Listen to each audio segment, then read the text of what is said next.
Hey everyone, hope you're doing great. Welcome back to my channel. In today's video, we'll dive into what if Deku had a Sea King Crocodile Quirk. Smash that subscribe button, and be sure to peek at the description below. Let's begin. The world is not built for the extraordinary. It is built for the average, for the median, for the convenient. When the extraordinary manifests, society calls it a quirk. It's a whimsical word, a word that suggests something quirky, something unique like floating hair or the ability to change eye color. It is a soft word for a hard reality. For Izuku Midoriya, reality hardened at the age of 4, in the chlorinated blue of a civic swimming pool. The memory was fragmented by the distortion of water and panic. One moment, he was a scrawny, freckled toddler clinging to a styrofoam kickboard, kicking his legs alongside 20 other children. The next, there was a sound like tearing canvas. Pain, white-hot and searing, exploded in his lower back. His skin felt like it was boiling. He screamed, but his mouth filled with water. He thrashed, trying to find the surface, but his body felt wrong, heavy, elongated, dense. He remembered the water turning pink. He remembered the instructor's whistle screaming, a high-pitched pierce through the water. He remembered the feeling of other children kicking him, not out of malice, but out of a frantic need to get away. When he finally breached the surface, gasping for air, he didn't hear the comforting voice of his mother. He heard screaming, "Monster! There's a monster in the pool!" Izuku had looked around, terrified, searching for the monster. He wanted to run to the side, to scramble up the ladder. He reached out, but the hand that slapped onto the wet tiles wasn't a soft, chubby toddler hand. It was a claw. Green, scaled, tipped with obsidian black nails that scratched deep grooves into the ceramic tile. He looked down. The water around him wasn't just rippling. It was being displaced by a massive, thrashing tail. His tail. The screaming didn't stop until the heroes arrived. Dr. Tsubasa's office smelled of antiseptic and stale coffee. The doctor sat behind his desk, his goggles reflecting the harsh fluorescent lights. He looked from the clipboard to the boy sitting on the reinforced examination stool, and then to the terrified, weeping mother. "It is certainly a quirk," Dr. Tsubasa said, his voice lacking the usual bedside warmth. He seemed clinically fascinated, bordering on wary. Is he okay?" Inko Midoriya asked, clutching her purse with white-knuckled hands. She sat as close to Izuku as she could, though the boy had pulled his knees to his chest, or tried to. His massive, scaled tail, thick as a tree trunk at the base, curled awkwardly around the stool, knocking over a trash can. "He is physically in peak condition." "Extraordinary condition, actually," the doctor muttered, tapping a pen against his chin. "Most heteromorphic quirks present at birth. For a mutation of this magnitude to manifest spontaneously at age 4? It's rare. Violent." The doctor turned the X-ray on the light board. It didn't look like a human skeleton. The spine was extended, thick and armored. The jaw structure was terrifyingly robust. "We're classifying it as Apex Sori, variant Sea King," the doctor explained. "Essentially, Mrs. Midoriya, your son has the physiology of a prehistoric Sarcosuchus, a super crocodile. His skin is hardening into dermal armor. His muscle density is increasing rapidly. He will grow large. Very large." Izuku looked up, his large green eyes swimming with tears. "Can I?" His voice hitched. "Can I still be a hero? Like All Might?" The room went silent. Dr. Tsubasa looked at the boy. He saw the slit pupils that had replaced the round ones. He saw the jagged, serrated teeth that were already pushing out the baby teeth. He saw the green scales creeping up the boy's neck, covering his cheeks. "Kid," the doctor sighed, leaning back. "Heroes are symbols of peace. They make people feel safe." He gestured vaguely at Izuku's form. "You have the power, sure. But look in the mirror. You don't look like a hero. You look like the thing heroes fight." The words didn't break Izuku's heart, they crushed it. They sat heavy in his chest, heavier than the new, dense bones in his body. Inko burst into fresh tears, throwing her arms around Izuku's scaled neck, ignoring the rough texture against her skin. "I'm sorry, Izuku. I'm so sorry." Izuku didn't cry. He just stared at his clawed hands, feeling the cold, predatory instinct buried deep in his brain stem whispering to him, "Hunt. Survive. Dominate. 2. The weight of scales. 10 years later, the alarm clock buzzed at 5 a.m. A large, green hand reached out and silenced it with a delicate, practiced tap. Izuku Midoriya had learned early on that if he wasn't careful, he would crush the plastic device into powder. He sat up, the reinforced frame of his custom-made bed creaking under his weight. At 14 years old, Izuku was massive. He stood 6 feet 4 inches tall, and he was still growing. He weighed over 300 pounds, almost none of it fat. He swung his legs out of bed. His room was a shrine to All Might, filled with posters and figurines that looked comically small next to his hulking frame. He walked to the mirror attached to his closet door. The reflection that stared back was the stuff of nightmares for most people. His skin was a patchwork of human flesh and impenetrable green-black scales. The armor covered his back, shoulders, forearms, and shins completely. It crept up his neck and framed his face, giving him a reptilian helmet. His hair was still a mop of unruly green curls, but his eyes were vertical slits of glowing emerald. His mouth was wide, stretching further back than a human should, filled with rows of white, serrated teeth that locked together like a bear trap. And then there was the tail. It was nearly as long as he was tall, thick muscle and armor, dragging behind him with a heavy thud-thud sound. Morning, he whispered to the reflection. His voice was naturally deep, a gravelly rumble that vibrated in his chest. He began his morning ritual. It took time to be human. First, the moisturizing. His scales, though tough, would itch maddeningly if they dried out.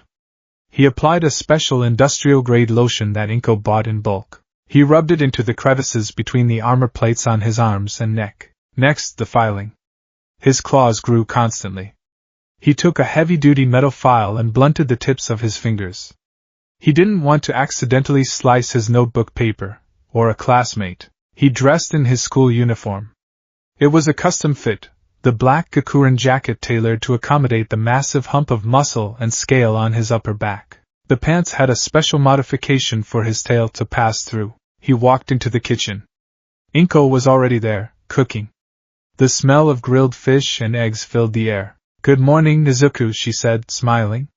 She had aged, the stress of raising him evident in the lines around her eyes, but her love hadn't wavered. She was the only person in the world who didn't flinch when he entered a room. "Morning, Mom," Izuku rumbled. He sat at the table, the chair groaning in protest. On his plate sat a mountain of food. 3 times the portion of a normal teenager. His metabolism was a furnace. His quirk demanded protein to maintain the density of his scales and muscle. "Did you sleep well?" Inko asked, pouring him a cup of tea. "Okay," Izuku lied. He rarely slept well. The reptile brain was always alert, listening for threats, urging him to slip into the water, to hide, to hunt. He had to actively suppress it every second of every day. I bought more of that polish for your scales," Inko said, trying to be cheerful. "And the extra-large shoes came in." "Thanks, Mom," Izuku said, carefully picking up his chopsticks. It was a delicate operation. His hands were designed to tear meat from bone, not manipulate wooden sticks. But he mastered it. It was part of his discipline. If he could hold chopsticks, he wouldn't hurt anyone. He ate quickly, the sharp snap of his jaws audible as he chewed through fish bones as if they were wet paper. "Izuku," Inko started, hesitating. "About high school. I'm applying to UA," he said, cutting her off gently. Inko looked down at her apron. "I know. It's just, the neighbors were talking. They said Shiketsu High has a good program for heteromorphs, where they can be more comfortable." "I don't want to be comfortable," Izuku said, his slit eyes narrowing slightly. "I want to be a hero." And All Might went to UA. "But is it safe?" Inko whispered. "For the other children?" Izuku froze. That was the dagger. It wasn't "is it safe for you?" It was "is it safe for them?" "I have it under control," Izuku said, his voice dropping an octave. "I haven't had an incident since I was 8. "I know, sweetie, I know," Inko rushed to say, patting his massive, scale-covered arm.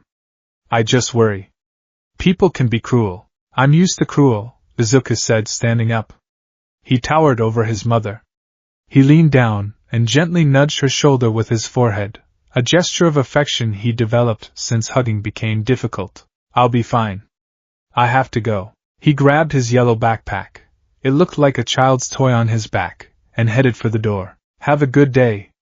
Inko called out, her voice trembling slightly. I will, Izuku said. He stepped out of the apartment, and the world shifted. The warmth of the home vanished, replaced by the cold, judgmental stare of society. 3. The predator among prey. The walk to Aldera Junior High was a daily exercise in isolation. As Izuku walked down the street, the crowd parted. It wasn't the respectful parting given to a pro hero. It was the instinctive scattering of prey in the presence of a predator. Mothers pulled their children to the other side of the road. Salarymen stopped checking their phones and hurried past, eyes averting. A group of delinquents smoking in an alleyway went silent as he passed, their bravado evaporating instantly. Izuku kept his head down, watching his massive feet plod against the pavement. He wore oversized red sneakers, reinforced with steel toes, but his claws still strained against the fabric. Don't look at them, he told himself. If you look at them, you scare them. If you scare them, the police get called. Again, he emitted a low-level fear aura, a passive aspect of his quirk. It wasn't telepathy, it was biological. He smelled like an apex predator. He moved like one. Deep in the primal hindbrain of every human, an alarm bell rang when he was near. Danger. Run. Hide. He arrived at the school gates. The chatter of students died down. Here comes the lizard, someone whispered. Look at the size of him. Freaking monster, another muttered. I heard he ate a cat once. Shut up, he'll hear you. Izuku heard them. His hearing was excellent, especially for vibrations. He ignored it. He walked to the shoe lockers, struggling to fit his outdoor shoes into the small cubby. He entered the classroom. 3A. The room was noisy until he slid the door open. Then silence. He walked to his desk at the back of the room. It was a custom desk, larger than the others, placed in the corner so his tail wouldn't trip anyone. Morning, Deku, a voice sneered. Katsuki Bakugo sat with his feet up on his desk. Bakugo was the only person who didn't fear Izuku. Or rather, he was the only one whose fear manifested as aggression. Morning, Kaken, Izuku mumbled, sitting down. The chair groaned. Don't break the furniture, you overgrown gecko, Bakugo spat, small explosions popping in his palms. You smell like swamp water. I showered this morning, Izuku replied automatically. This was their routine. In their childhood, Bakugo had bullied Izuku for being quirkless. When Izuku's quirk manifested, the dynamic shifted. Bakugo couldn't beat him up anymore. Izuku's scales were harder than concrete. Bakugo's explosions, while painful, barely scratched him unless they were point-blank. This infuriated Bakugo. He felt looked down upon. He felt that Izuku was holding back, treating him with kid gloves. So, the teacher announced, walking in with a stack of papers. It's time to think about your futures. The class relaxed. But who am I kidding? The teacher laughed, throwing the papers in the air. You all want to be heroes, don't you? The class cheered, activating their quirks. But the teacher raised a hand. Yes, yes. But settle down. Now let's see. Bakugo, you're aiming for UA, correct? Damn right. Bakugo shouted, jumping onto his desk. I'm gonna be the #1 hero. I'll surpass All Might, and... The teacher paused, glancing at the back corner of the room. He adjusted his glasses, a nervous bead of sweat on his temple. Midoriya is also applying to UA. The silence that followed was absolute. Then laughter. Nervous, jagged laughter. Midoriya? No way. They don't let villains into the hero course. Imagine being saved by that. Bakugo didn't laugh. He slammed his hand onto his desk, an explosion rocking the room. DKU. Izuku flinched. Not from fear, but from the sudden noise. You think you can stand in the same ring as me? Bakugo roared, his eyes wild. You think just because you're a giant meat shield you can be a hero? You're a monster. UA doesn't want Godzilla, they want heroes. I can try, Izuku said, his voice low but steady. He gripped the edge of his desk, his claws digging into the wood. I have just as much right as you. You don't get it. Bakugo stormed down the aisle, getting right in Izuku's face. He looked tiny compared to Izuku, but his presence was explosive. You don't save people, Deku. You scare them. You're a liability. You'll snap one day and eat a civilian, and then the heroes will have to put you down. I'm just trying to save you the trouble. Izuku looked into Bakugo's eyes. He saw the genuine anger there, but also the insecurity. Bakugo hated that Izuku was physically superior. He hated that Izuku, despite looking like a beast, had a gentler heart. I won't snap, Izuku whispered. Prove it, Bakugo sneered. He turned and walked away. Just stay out of my way, or I'll turn you into a handbag. The class resumed, but the tension hung in the air like smoke. 4. The Notebook and the Abyss. Lunchtime was Izuku's sanctuary. He took his massive bento box and went behind the school building, near the koi pond. It was fitting, he thought bitterly. He opened his notebook, Hero Analysis for the Future, Volume 13. His claws held the pen gingerly. He began sketching a new hero who had debuted that morning, Mount Lady. Gigantification, he wrote. Similar challenges to my own physiology. Collateral damage is a primary concern. She uses her size for intimidation and crowd control. Need to study her footwork. He stopped. He looked at his own hand. Green scales, black claws. Can I be a hero? The question haunted him. All might save people with a smile. When Izuku smiled, he exposed 42 razor-sharp teeth. Children cried. He remembered the incident when he was 8. He had tried to help a little girl who fell off her bike. He rushed over to pick her up. She had screamed so loud that a nearby beat cop nearly shot him. Izuku had spent the night in the police station, while Inko cried and apologized. I just wanted to help, he thought. Why is my desire to help trapped in a body built to kill? He closed the notebook. The sun reflected off the water of the koi pond. He felt a longing to jump in, to sink to the bottom, to let the water cover him.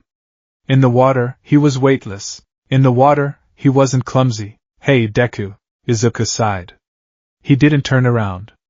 What do you want, Kakin? Bakugo stood there with his 2 lackeys. He held Izuku's notebook in his hand. He had swiped it while Izuku was lost in thought. Hero analysis? Bakugo scoffed. Still dreaming? Give it back, Izuku said, standing up. He rose to his full height, casting a shadow over the 3 boys. The lackeys took a step back, their instincts screaming danger, but Bakugo stood his ground. You know what they say, Bakugo said, popping a small explosion against the cover of the notebook. Heroes have to be charismatic. You have the charisma of a natural disaster. He tossed the notebook. Not back to Izuku, but into the koi pond. Go fetch, Bakugo sneered. Izuku watched the notebook sink. The ink would run. Years of notes ruined. A low growl started in Izuku's chest. It wasn't voluntary. It was a biological rumble, a warning sound that crocodilians made before striking. The pupils of his eyes constricted to needle-thin slits. For a second, just a fraction of a second, Izuku visualized grabbing Bakugo. He visualized the snap of his jaws, the crunch of bone. He clenched his fists so hard his palms bled. He forced the beast down. He shoved the instinct into a mental cage and locked the door. Why are you like this? Izuku asked, his voice shaking with suppressed rage. Because you don't know your place, Bakugo spat. Don't apply to you, Deku. I'm warning you. Bakugo turned and walked away. Izuku stood there, trembling. He waited until they were gone. Then, he waded into the pond, ignoring the water soaking his shoes and pants, and retrieved the notebook. The koi fish nibbled at his scales, unafraid. At least you guys like me, he muttered. The tunnel. School ended. The sun was setting, casting long, orange shadows across Muzurifu. Izuku took the long way home. He wanted to avoid people. He walked through the industrial district, sticking to the shadows. His uniform was damp and smelled of pond water, adding to his generally swampy aesthetic. Maybe Kakin is right, he thought, looking at the ruined notebook. Maybe I should just be a police officer. Or a construction worker. Something where my strength is useful but my face is hidden. He approached the underpass. It was a dark, curved tunnel that ran beneath the highway. As he walked into the darkness, the hairs on his neck stood up. Or rather, the sensory nodes on his scales tingled. Changes in air pressure. The smell of sewage. Something is wrong. Izuku stopped. He scanned the tunnel. A medium-sized invisibility cloak. A wet, gurgling voice echoed. From the manhole cover in front of him, a dark, viscous sludge oozed out. It rose up, forming a towering mass of liquid filth with 2 crazed eyes and a mouth full of yellow teeth. You'll do, the villain hissed. You're big. Lots of room to hide inside you. Izuku stepped back, his tail sweeping the ground behind him. Stay back. Don't struggle, the sludge villain laughed, lunging forward. It'll only hurt for about 45 seconds. Then you'll be mine. The sludge slammed into Izuku. It was heavy. It wrapped around his torso, pinning his arms to his sides. It surged up his neck, forcing its way into his mouth and nose. Just let it happen. The villain shrieked. I need to get away from him. Izuku couldn't breathe. The sludge filled his throat. Panic flared. But unlike a normal human, Izuku's panic didn't lead to flailing. It led to activation. Can't breathe. Environment hostile. Threat extreme. His nictitating membranes, clear, protective eyelids, slid over his eyes. His throat sealed shut instinctively, a valve closing to prevent drowning. He could hold his breath for 40 minutes. Suffocation wasn't going to work on him, but the villain was entering his body, trying to commandeer it. Izuku felt the slime sliding down his esophagus. It tasted of rot and oil. Get it out. Get it out. Izuku's eyes glowed in the darkness of the tunnel. The villain paused. What? Why aren't you passing out? Izuku planted his feet. His claws tore through the soles of his shoes and dug into the asphalt. He didn't think about one for all. He didn't think about being a hero. He thought about being an apex predator. He opened his jaws. Usually Izuku kept his mouth carefully controlled. Now, he unhinged it. The muscles in his neck swelled. He bit down on the main mass of the sludge villain's body. Jaya! The villain screamed. What are you doing? Izuku's bite force was over 5,000 psi. He clamped down on the semi-solid fluid. It wasn't solid, but the villain had density. Izuku gripped that density. Then, he spun, the death roll. It was a move crocodiles used to tear limbs off prey. Izuku used it to tear the villain apart. He twisted his massive body with terrifying speed, his tail acting as a counterweight. The torque was immense. Rip. The centrifugal force scattered the sludge. The villain lost his cohesion. The mass covering Izuku's face was flung onto the concrete wall with a wet splat. Izuku fell to his hands and knees, coughing up sludge. He wiped his mouth, his chest heaving. The villain was reforming, looking terrified. You bit me. You crazy animal. I am not food. Izuku roared. The sound reverberated off the tunnel walls, deep and guttural, shaking dust from the ceiling. The villain hesitated. He had expected a scared schoolboy. He had found a cornered beast. Before the villain could strike again, the manhole cover flew into the air. Have no fear! A booming voice filled the tunnel. A figure emerged from the sewers, muscular and shining in the dim light. For I am here, All Might. The #1 hero landed with a crash. He wound up a punch, creating a vortex of wind pressure. Texas. Smash! The wind pressure hit the villain like a freight train. The sludge was blown apart, scattered into tiny droplets that rained down on the asphalt. Izuku shielded his eyes with his arm. The force of the punch pushed him back a few feet, his claws carving grooves in the road. Silence returned to the tunnel. All Might stood tall, steam rising from his body. He began quickly gathering the scattered bits of the villain into 2 empty soda bottles he had in his grocery bag. Safe at last. All Might laughed, though there was a strain in his voice. My apologies for getting you caught up in my justice ing.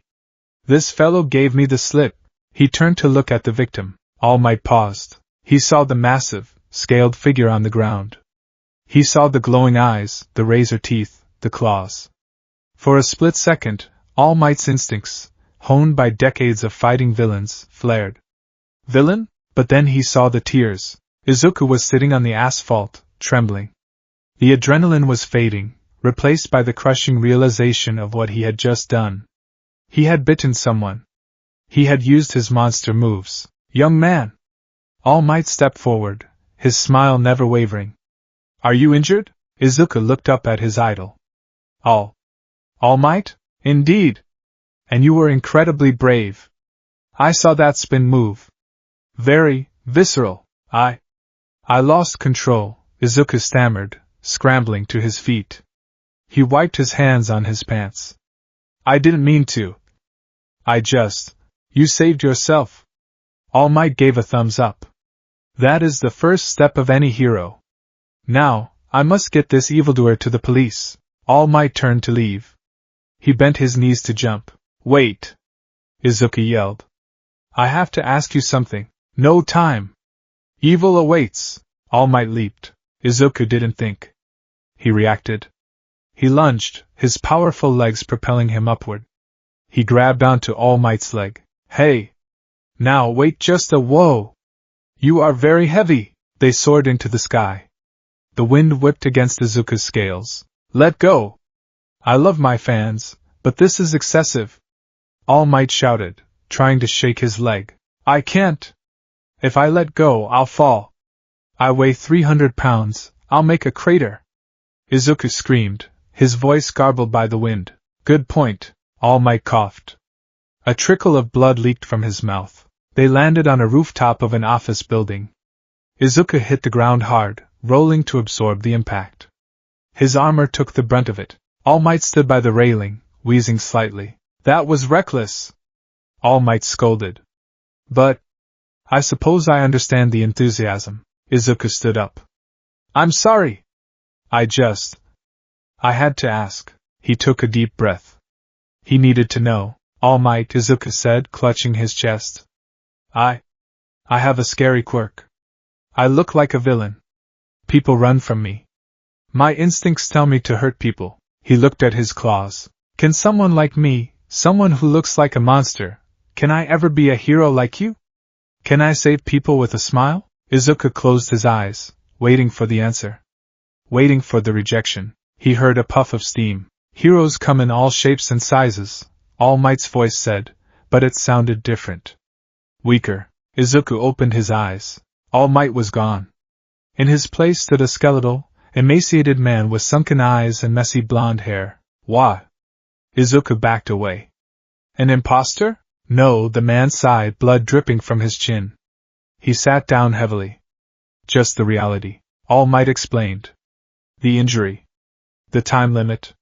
The toll of being the symbol of peace. Izuku listened, stunned. The invincible god was a dying man. To answer your question, kid, All Might said, looking Izuku up and down. His eyes lingered on the scales, the teeth. You have power, All Might said softly. I can see that. You have a body built for combat. But this job, it's not just about fighting. It's about making people feel safe. Izuku's heart sank. Here it comes. Honestly? All Might looked at the sunset. Police work is noble. Firefighting. You could do a lot of good there. But a pro-hero? A symbol? He looked at Izuku sadly. It's hard to inspire hope when people are terrified of you. So, no.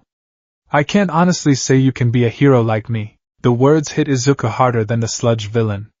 Harder than any explosion. I see, Izuku whispered. His tail lay limp on the roof gravel.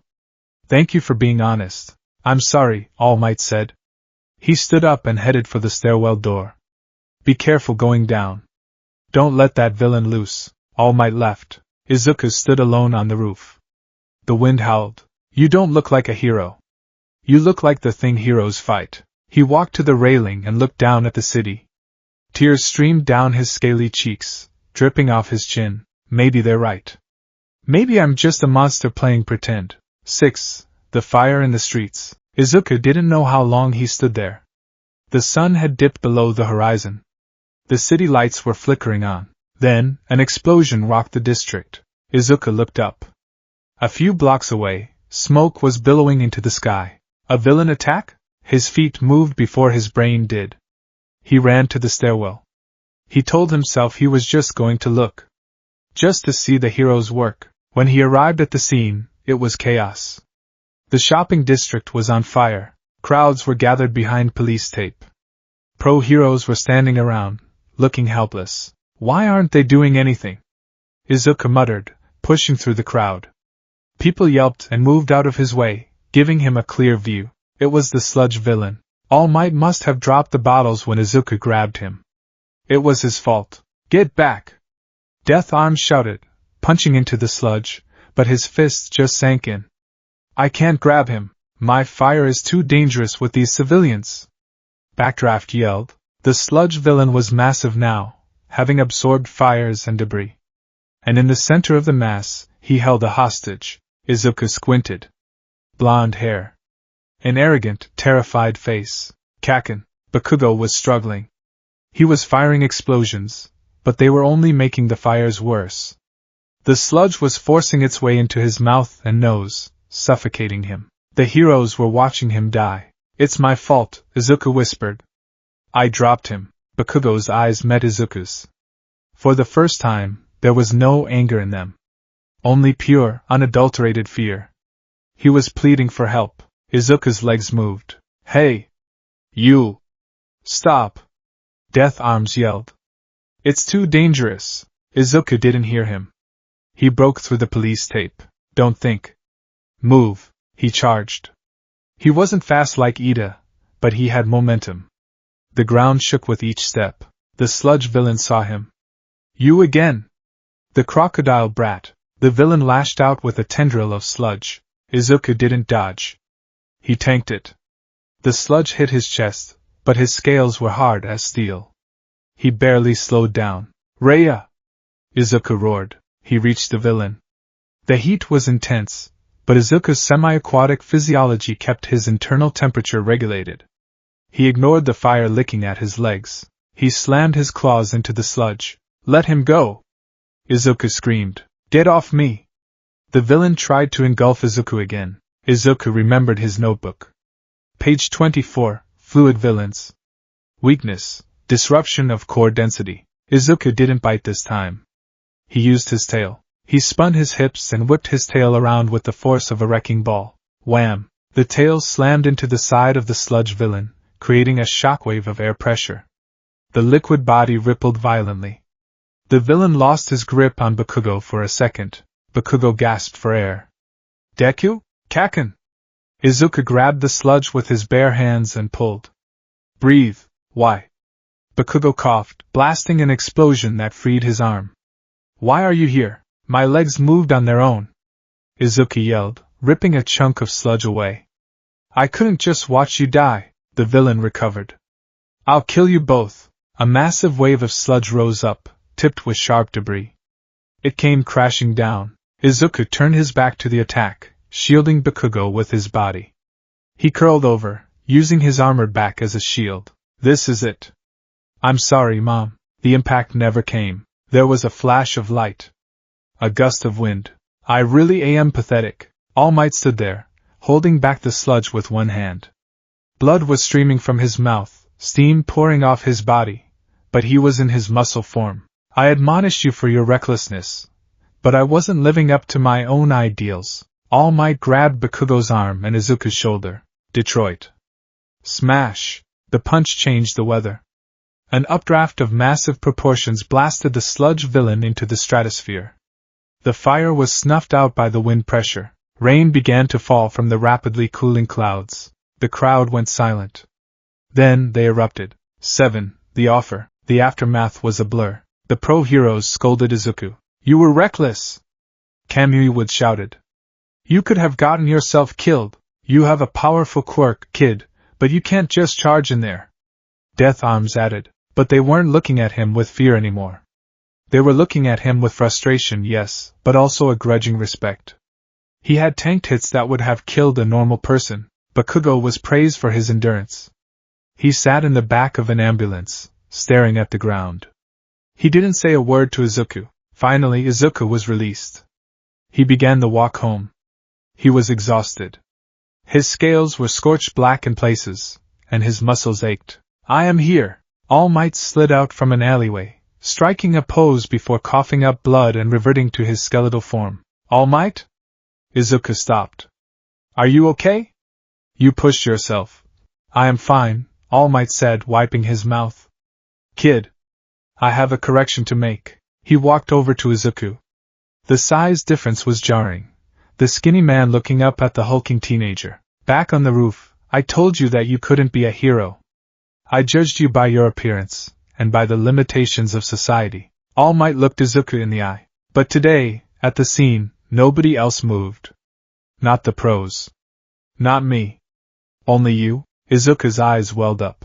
You looked like a monster to everyone else, All Might said. But to that boy you saved, and to me, you looked like a hero. Izuku fell to his knees. He covered his face with his large hands, sobbing.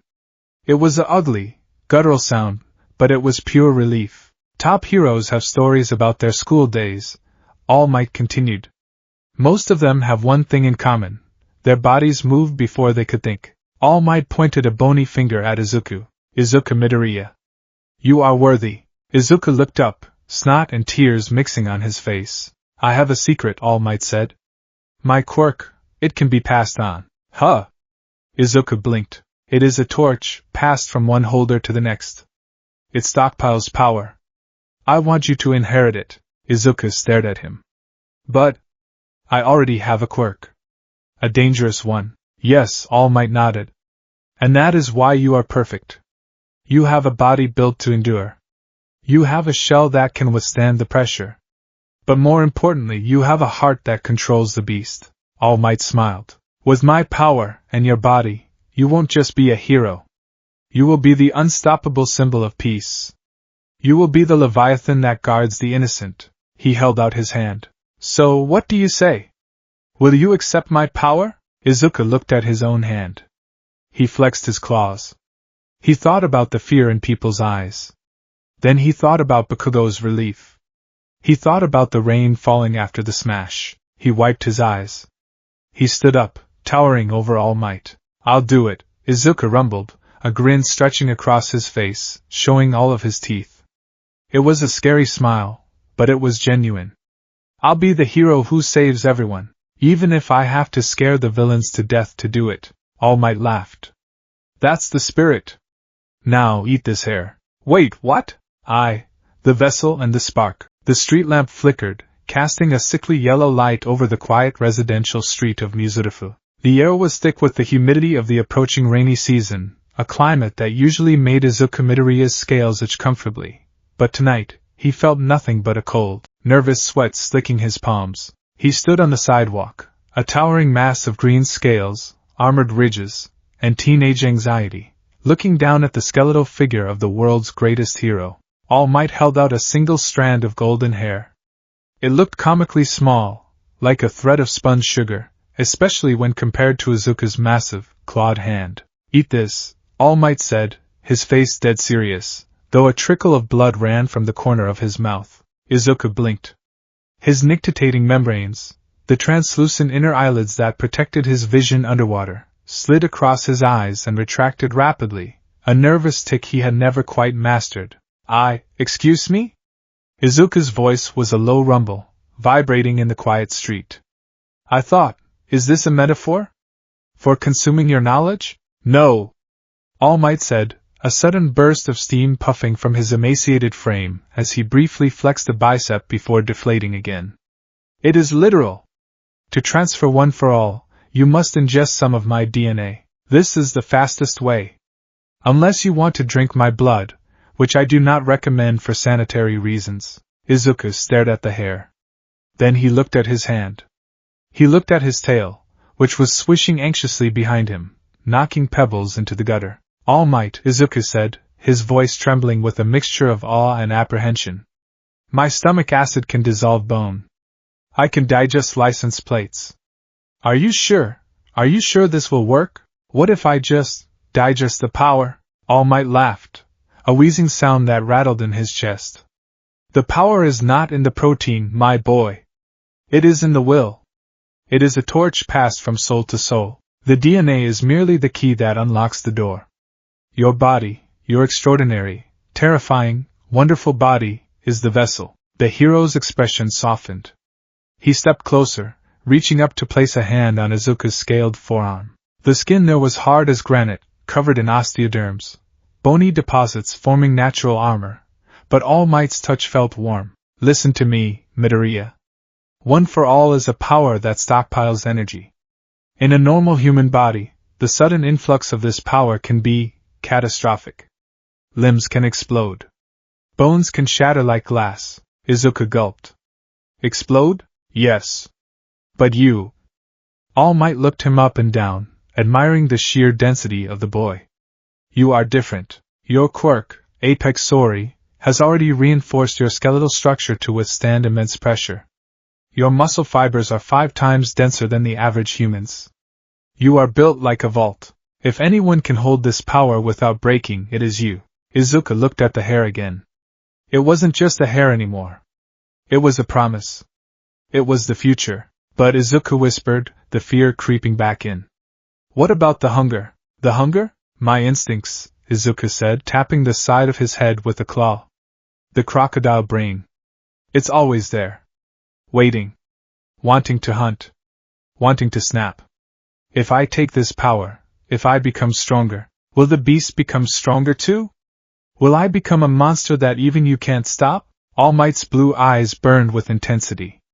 He didn't dismiss the fear. He didn't laugh it off. Power amplifies what is already there, All Might said softly. But you are not a beast, Izuku. I saw you today. You dove into fire and sludge to save a boy who tormented you.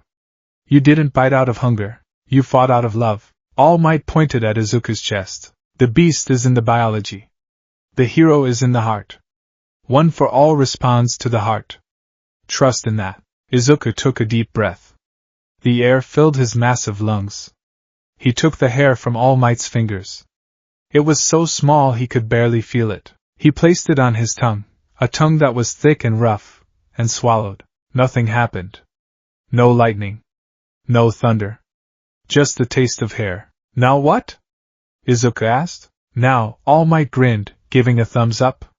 We wait for it to digest. And while we wait, we polish the vessel. 2. The beach of trash and treasure. Dagoba Municipal Beach Park had been a dump for as long as Izuku could remember.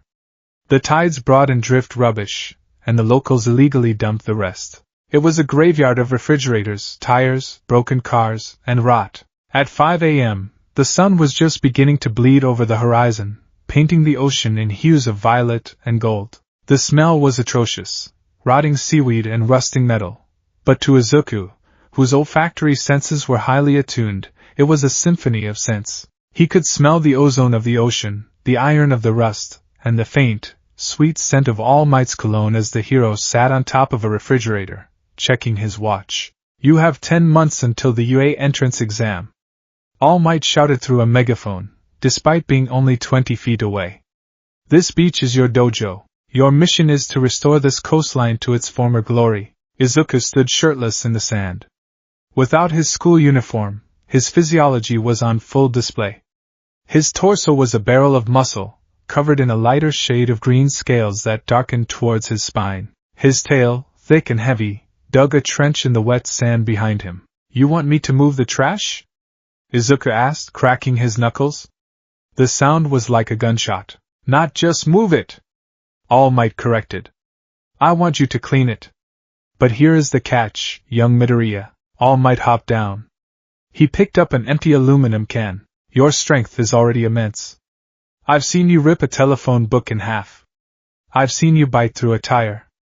But One for All requires finesse. If you use 100% of your power all the time, you will kill someone. You need control. All Might crushed the can flat. For the next 10 months, you will clean this beach. But you are forbidden from using your arms for the heavy lifting. Izuku blinked.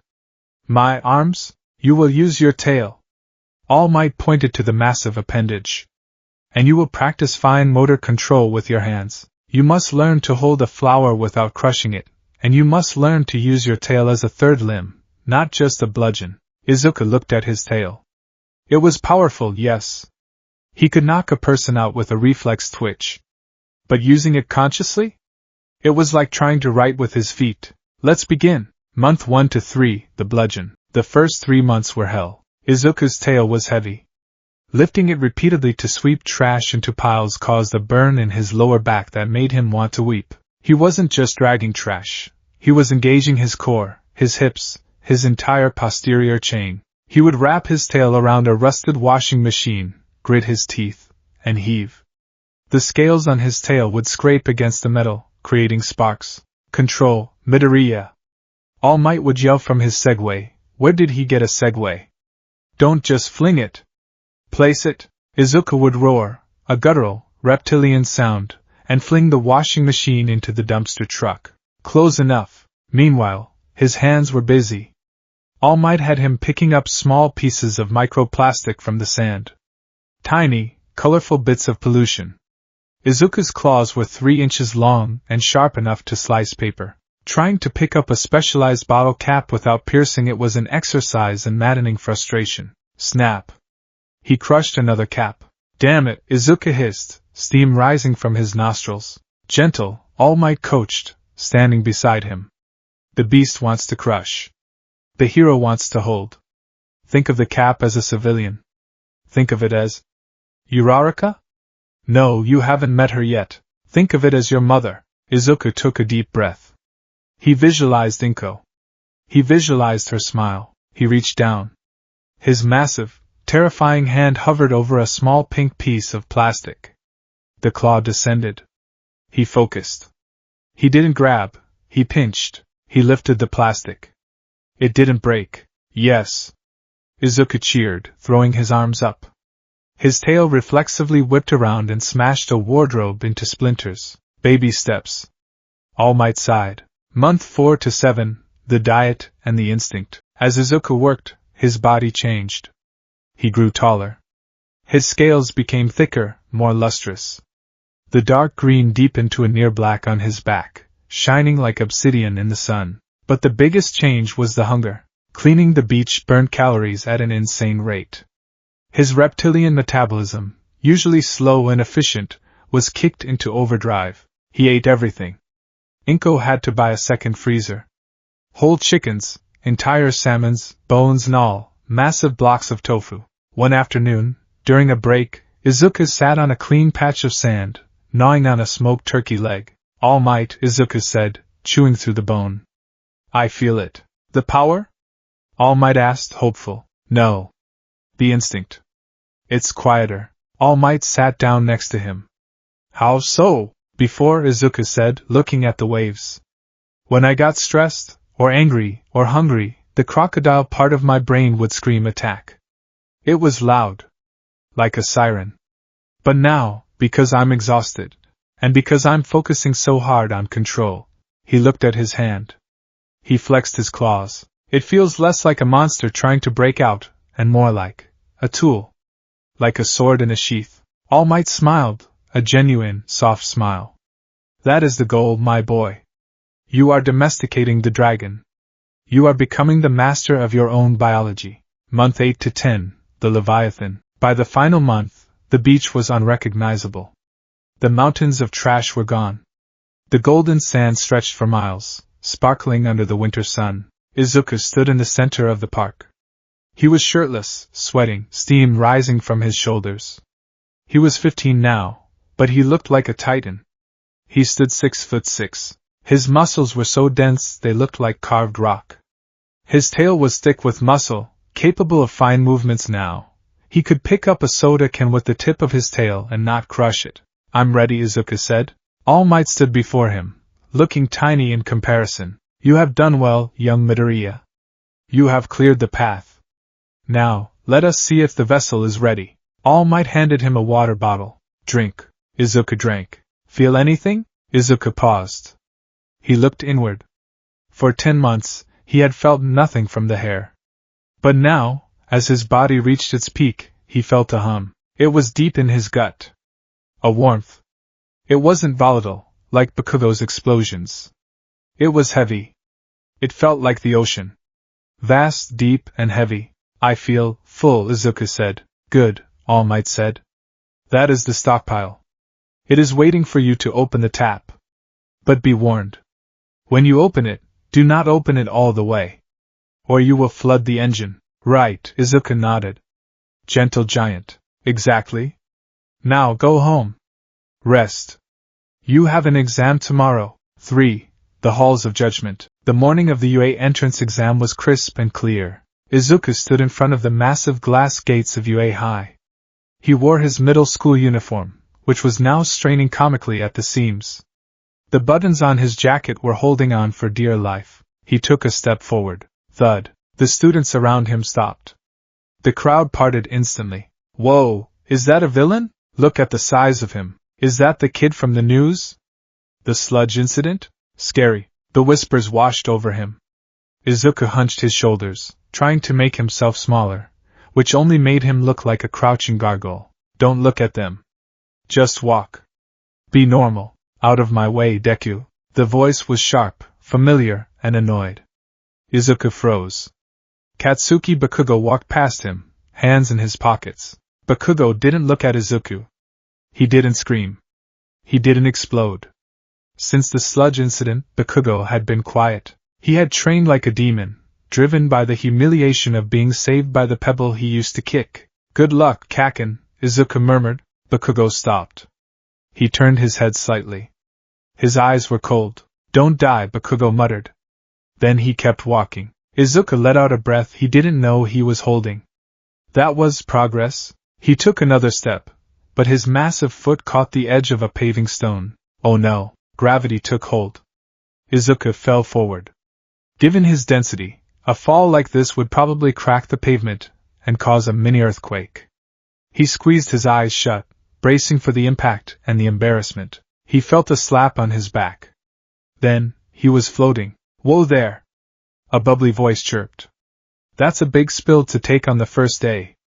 Bad omen, right? Izuku opened his eyes. He was hovering 2 inches off the ground. He flailed his limbs, swimming in the air. A girl with a round face, rosy cheeks, and brown bobbed hair was smiling at him. She pressed her fingertips together. Release! Izuku dropped. He landed on his hands and knees with a heavy thud, cracking the tiles slightly. Sorry! The girl squeaked, looking at the crack. I didn't realize you were so heavy. Izuku scrambled up. He towered over her. Most people, when he stood up, took a step back. She didn't move. She looked up at him, her eyes wide with curiosity, not fear. You're like a dragon. She beamed. That is so cool. Are those real scales? Izuku blushed. On a human, a blush turns the cheeks red. On Izuku, the blood rushed to the skin between his scales, turning the green plates a dark, purplish hue. Crocodile, technically.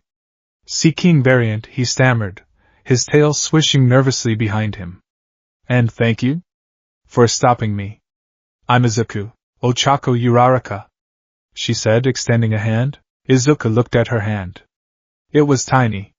He remembered the bottle caps on the beach. Gentle, he reached out and carefully, agonizingly slowly, shook her hand with 2 fingers. Good luck in there, dragon boy. She waved and ran off toward the entrance. Izuku stood there, staring at his hand. She didn't run away. She touched me. He clenched his fist. A surge of determination roared through him, louder than the beast ever had. I can do this. 4. Brains over brawn. The written exam was a nightmare, but not because of the questions. Izuku was smart. He had spent his life analyzing heroes, quirks, and physics. The math was easy. The history was a breeze. The problem was the desk. UA was built for diverse quirks, but apparently, they hadn't accounted for a 7-foot-long tail in the standard lecture hall. Izuku sat on the edge of the chair. His tail had nowhere to go. If he curled it, it hit the leg of the girl next to him. If he stretched it out, it blocked the aisle. Eventually, the proctor, ectoplasm, sighed and allowed Izuku to stand at the back of the room using a drafting table. Izuku breezed through the test. He wrote furiously, his claws clicking against the pencil. He finished 10 minutes early, reviewing his answers. Question 45. Ethics of heroism in disaster zones. Answer. The priority is life. Property damage is secondary, but a hero must minimize collateral to maintain public trust. A hero who saves lives but destroys the city is a Pyrrhic victor. He thought of All Might. He thought of his own destructive power. I have to be better. I have to be precise. The concrete jungle. The practical exam orientation was held in a massive auditorium. President Mike, the voice hero, was screaming about yeah. And are you ready? Izuku sat in the back row, special seating for large quirks, muttering to himself as Mike explained the robots. 3 types of villains, points based on difficulty. Mobility is key, but raw power is needed for the 3 pointers. Excuse me, a hand shot up in the front row. A boy with glasses and stiff posture stood up. May I ask a question? The pamphlet says there are 4 types of villains, but you have only explained 3. If this is an error, it is highly shameful for a top-tier institution. The boy then turned and pointed dramatically to the back of the room. And you! The giant lizard in the back. Izuku flinched. The spotlight of the entire room turned to him. You have been muttering this entire time. It is distracting. If you are here to treat this like a field trip, please leave. Your predatory aura is disturbing the other examinees. Izuku shrank in his seat. Sorry, he rumbled. Okay, settle down, examinee 7111. President Mike shouted. And leave the listener in the back alone, he's just enthusiastic. Now about the 4th robot, the 0-pointer. An obstacle. Avoid it. Run away. Izuku narrowed his eyes. A gimmick? Or a test of judgment? Battle Center B. The bus ride to the battle center was silent. Izuku stood in the aisle, holding the strap.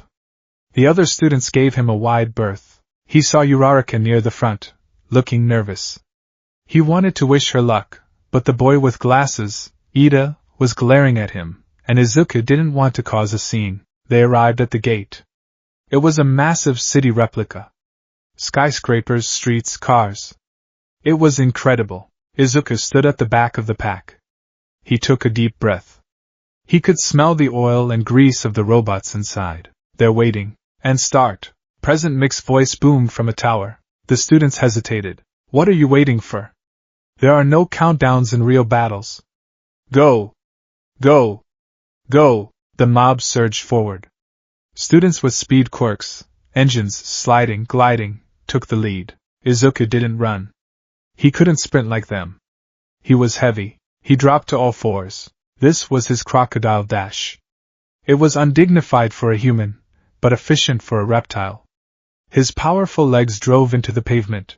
His tail acted as a rudder. He exploded forward with surprising speed, a low-slung missile of green scales. He bypassed the slower students, his claws tearing up the asphalt. 6. Apex Predator. Izuku turned a corner into a mock alleyway. Work length. A 1-pointer. A unicycle robot with arms. Target acquired, the robot chirped. It lunged. Izuku didn't dodge. He stood up, transitioning from his dash to a bipedal stance, and simply backhanded the robot. Crunch. His armored hand smashed through the robot's chassis like it was made of tin foil. He didn't use one for all. He didn't need it. His natural strength, honed by 10 months of beach cleaning, was terrifying. 1 point, Izuku muttered. He moved on. A 3-pointer appeared, a massive, tank-like robot with missiles. It fired rubber bullets. Bang! Bang! Bang! They hit Izuku's chest. They bounced off his scales harmlessly. He didn't even feel them. My turn. Izuku charged. The robot raised a metal arm to strike. Izuku caught the arm. He dug his claws into the metal. With a roar, he twisted his hips. He ripped the arm off. Then, using the severed limb as a club, he smashed the robot's head in.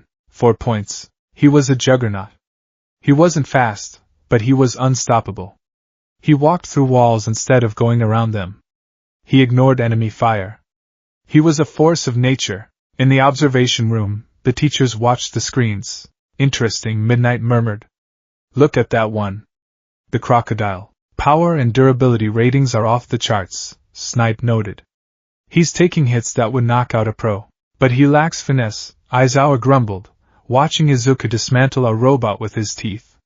He fights like a beast. If he loses control, he's a liability. I don't know, All Might said, leaning forward in the shadows. Look closer. He's checking the buildings before he smashes them. He's making sure no other students are in the splash zone. He is wild, but he is aware. Back in the city, Izuku was panting. Not from exhaustion but from heat. His body generated massive amounts of heat when active. He needed to cool down. He saw a water main. Sorry, city budget. He slashed the hydrant. Water geysered into the air. Izuku stepped into the spray. The water hit his scales, and he felt a surge of energy. Apex Sori wasn't just armor, it was aquatic adaptation. In water, his movements became fluid. He controlled the water around him, a low-level hydrokinesis that allowed him to cloak himself in a veil of liquid. He spun, the water whipping around him like a buzzsaw. A group of two-pointers surrounded him. Aqua tail, he swept his tail. The water amplified the impact, extending his reach. The robots were sliced in half by the pressure of the water and the force of the tail. 35 points, Izuku panted, shaking the water off like a dog. The buzzer sounded. 2 minutes remaining. Izuku had 45 points. It was a solid score. He was safe. He looked around. The streets were littered with robot parts. Other students were exhausted. Then, the ground jumped. 7. The Titan. It started as a vibration in Izuku's teeth. Then, a rumble that shook the glass in the windows. From the central plaza, a shadow eclipsed the sun. The zero-pointer. It was bigger than Izuku expected. It was the size of a skyscraper. Its treads crushed buildings like cardboard boxes. Dust billowed out, choking the street. Is that even legal? A student screamed. Run! Run for your lives. The students turned and fled. It was the rational response. There were no points to be gained. The risk was death. Izuku turned to run too. His instincts screamed at him. Predator is too large. Fight is unwinnable. Retreat. Survive. He took a step back. Ow! A cry of pain. Faint buried under the sound of crushing concrete. Izuku froze. His ear holes swiveled. He looked back toward the robot. Through the dust, he saw a figure. Uraraka. She was trapped under a pile of rubble. Her leg was pinned. She was struggling, trying to lift the concrete, but she was exhausted. The zero-pointer was looming over her. Its massive metal hand was reaching down, not to grab, but to crush. Izuku's mind went blank. The calculation stopped. The strategy vanished. The beast said run. The human said save her. Izuku didn't run away. He ran toward the Titan. Hey! Izuku roared, waving his arms. Over here! The robot ignored him. It continued its path. Izuku reached Uraraka. He grabbed the concrete slab. With a heave of his natural strength, he threw it aside like a frisbee. Can you stand? Izuku asked. My ankle. Uraraka grimaced. She looked up. The robot's tread was descending. Run, Izuku! You'll be crushed. Izuku looked up. The metal tread was massive. It was going to flatten them both in 5 seconds. He couldn't lift it. Even with his strength, he couldn't lift 1,000 tons. He needed more. He needed the torch. Clench your buttocks, and yell from the depths of your heart. Izuku crouched. He felt the flame inside him. For 10 months, it had been a pilot light. Now, he turned the valve. He didn't know how to regulate it. He didn't know 5%. He only knew go. The power flooded his system. It wasn't like adrenaline. It was like magma. He felt his veins turning into lightning rods. The green lightning crackled around his scales, arching wildly. The ground beneath his feet shattered just from the energy release. Smash! Izuku whispered. He jumped. The jump was a combination of his reptilian explosive power and one for all. Boom! He broke the sound barrier. He didn't fly, he launched. He was a green blur, tearing through the air.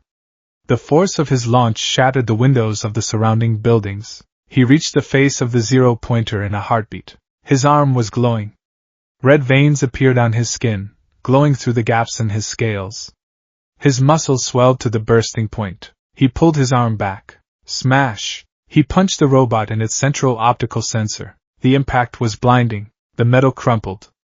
The head of the robot didn't just dent, it caved in. The shockwave traveled through the massive machine, blowing out its back. The neck snapped. The entire upper torso of the colossal machine was blasted backward, detached from the treads. It was instantaneous destruction. Izuku hung in the air for a second, surrounded by falling debris. Then the pain hit. His right arm was purple. His scales were cracked. His fingers were broken in multiple places. The recoil of using 100% of one for all had battled against his natural armor. The armor had saved his arm from being blown off, but the bones were pulverized. And now, he was falling. I can't fly. The ground was rushing up. He had no arm to catch himself. His legs felt like jelly from the jump. I'm going to die. He squeezed his eyes shut. Slap. He stopped falling. He opened his eyes. He was floating again. Uraraka, balancing on one leg sick to her stomach, had slapped his ankle just before he hit the ground. Release. She gagged. Izuku dropped the remaining foot. He landed on his back. The silence was deafening. The dust cleared. The students who had fled were looking back, their jaws on the floor. They saw the massive, headless ruin of the zero-pointer, and they saw the monster lying in the street, his arm mangled, smiling at the sky. He destroyed it, someone whispered. One punch? What is he? Izuku tried to move. Pain shot through his entire body. I did it, he thought, consciousness fading. I saved her. Before he blacked out, he saw a small old lady walking toward him, shaking her head. Good grief, Recovery Girl sighed. You boys and your destruction. At least this one has tough skin. 8. The aftermath. Izuku woke up in the nurse's office. His arm was in a cast. A heavy-duty cast. You're awake, Recovery Girl said, hopping down from her chair. You have a very strange body, Sonny. Is the girl okay? Izuku rasped. She's fine. Twisted ankle. Exhaustion. She went home. Recovery Girl tapped his cast. Your scales saved you from an amputation. If a normal boy used that much power, his arm would be gone. But you managed to contain the explosion inside your own skin. Still, the bones are dust. It will take weeks to heal properly, even with my quirk. Izuku looked at his arm. I couldn't control it. Nobody can on their first try. All Might's voice came from the doorway. He was in his skeletal form, leaning against the frame. All Might. Izuku tried to sit up. Rest, All Might commanded. He walked over. You were magnificent. I got 0 points, Izuku said, looking down.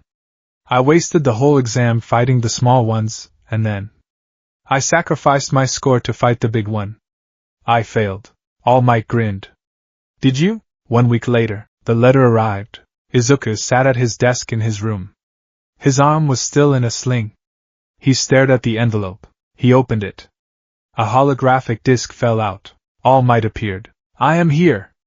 As a projection, Izuku jumped. Young Midoriya.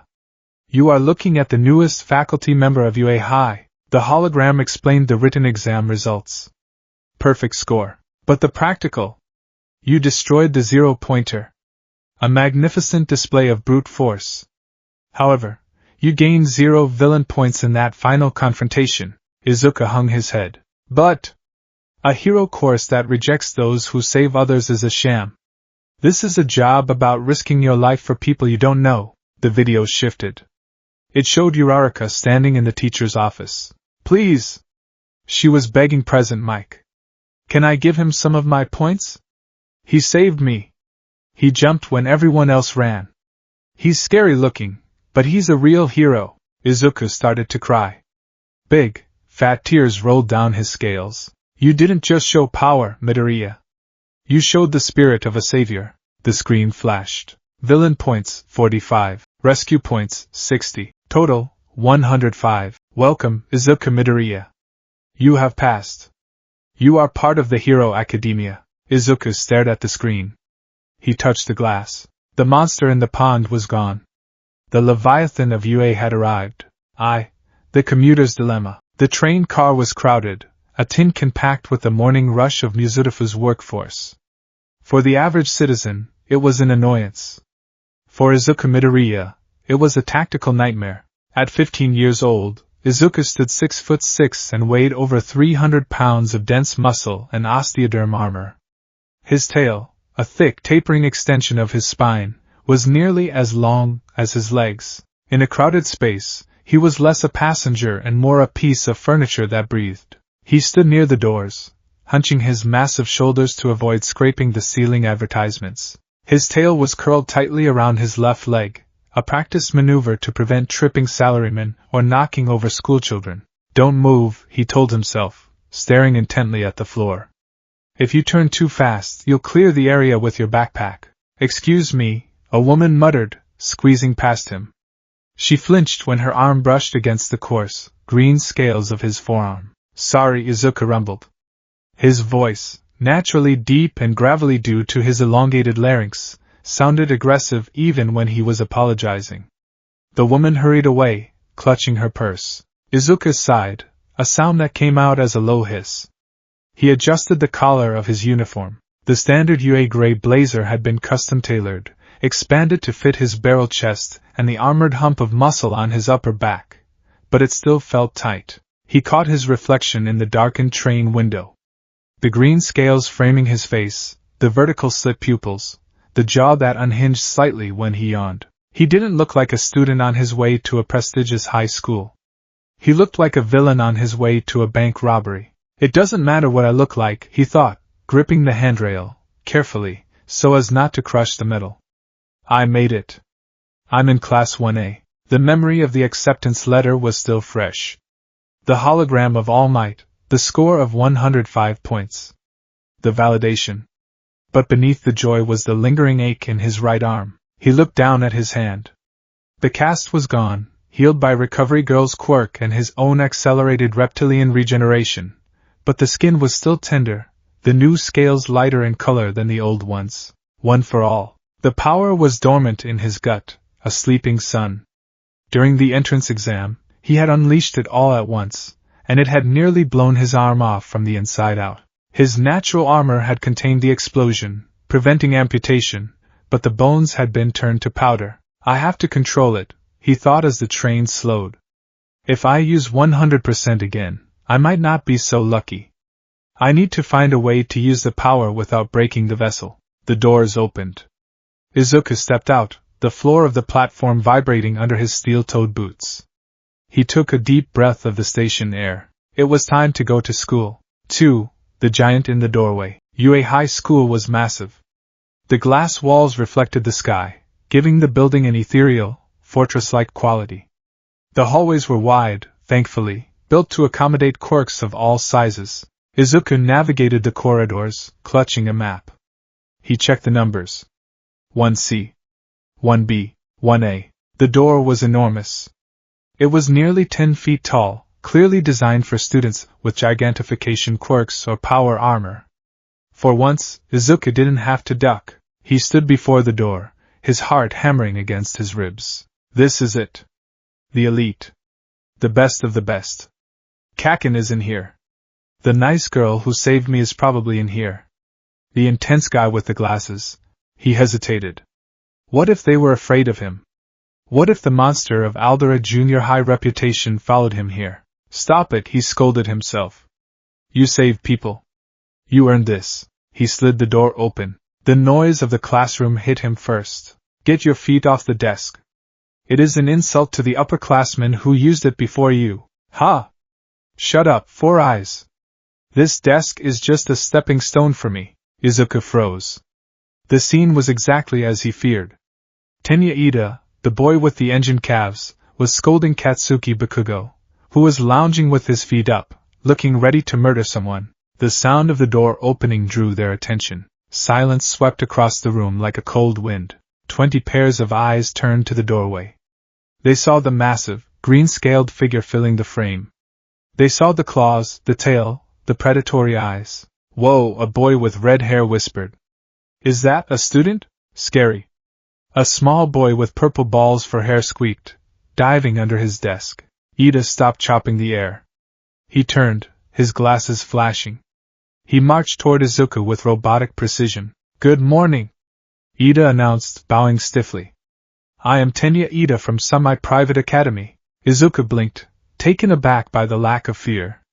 I'm Izuku Midoriya. Midoriya! Ida straightened up. I must apologize. During the entrance exam, I misjudged you entirely. I thought you were simply a brute, disrupting the proceedings. But you realized the true nature of the test, the rescue component, while I was blinded by the objective. I hate to admit it, but you are the better candidate.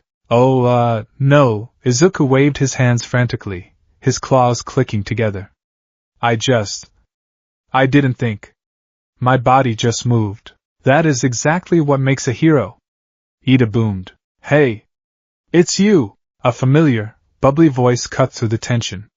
Ochako Uraraka appeared behind Ida, beaming. The Dragon Boy! She cheered. Or Crocodile Boy. You made it! I was so worried about your arm. Izuku felt the blood rush to his face, turning his scales a dusky purple. Uraraka-san!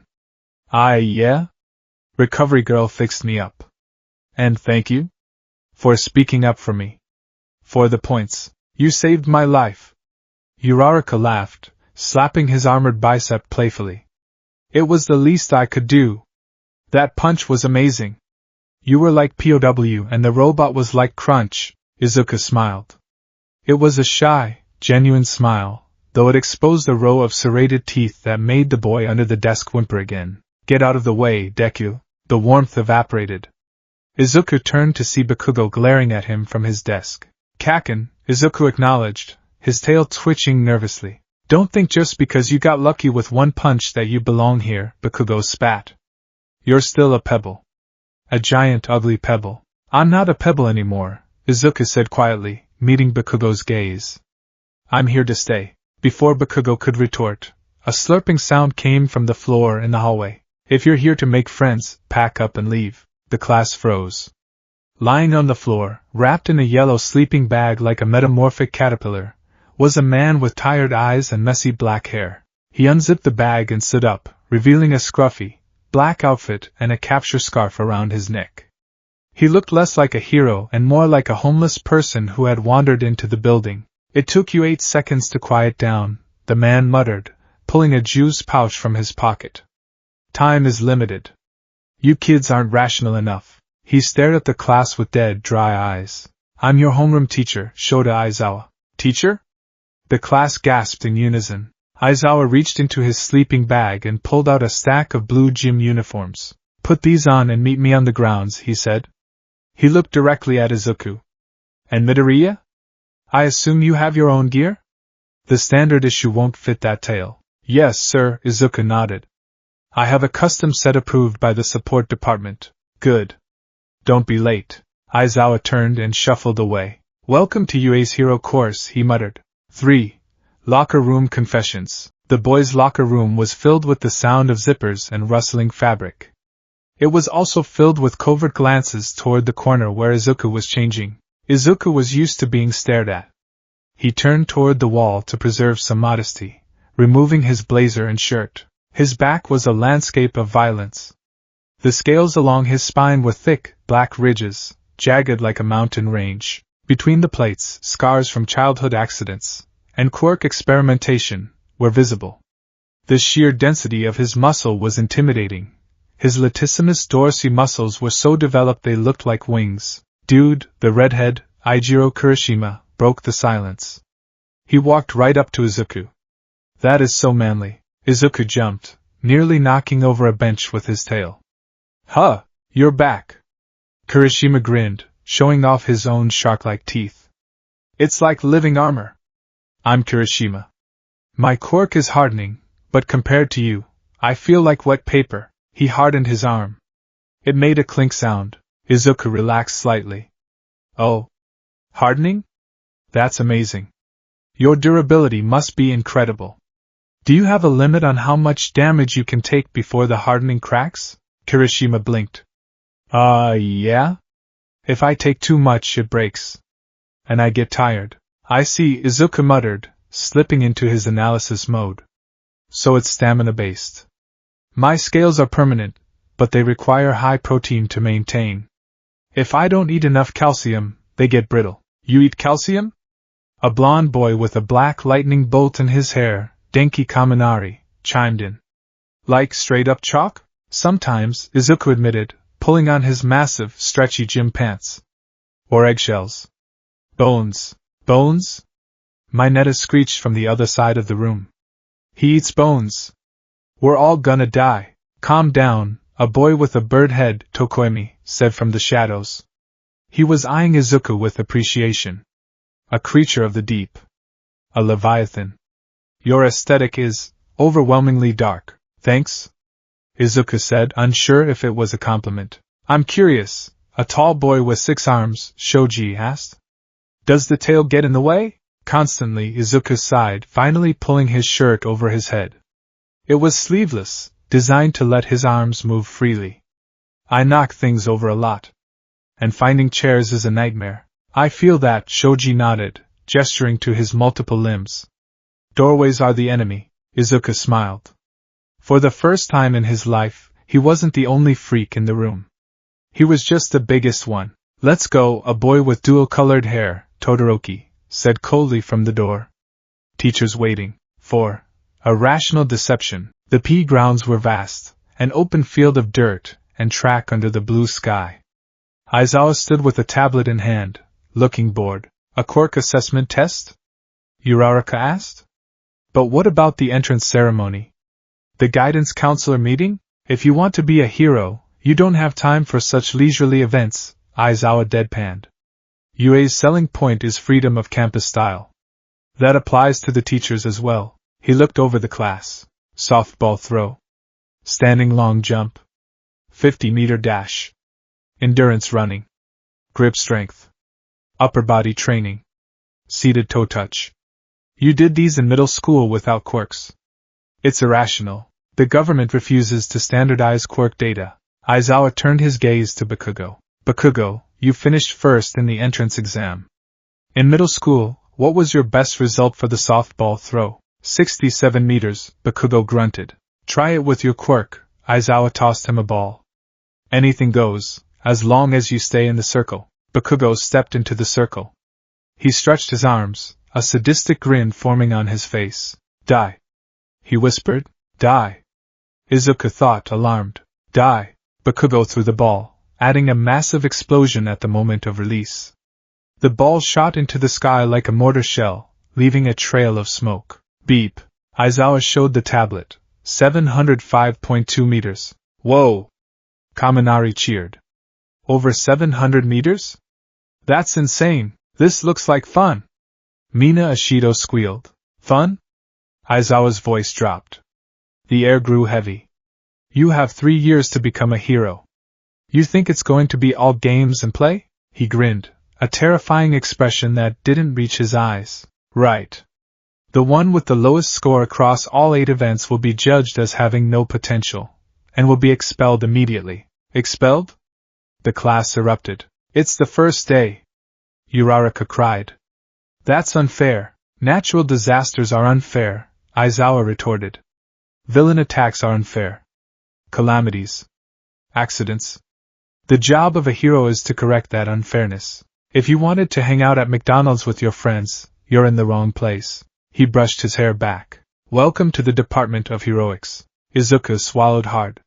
His throat felt dry. Lowest score gets expelled. He looked at his classmates. Bakugo with his explosions. Ida with his engines. Uraraka with 0 gravity. I have power, Izuku thought. But I have 0 finesse.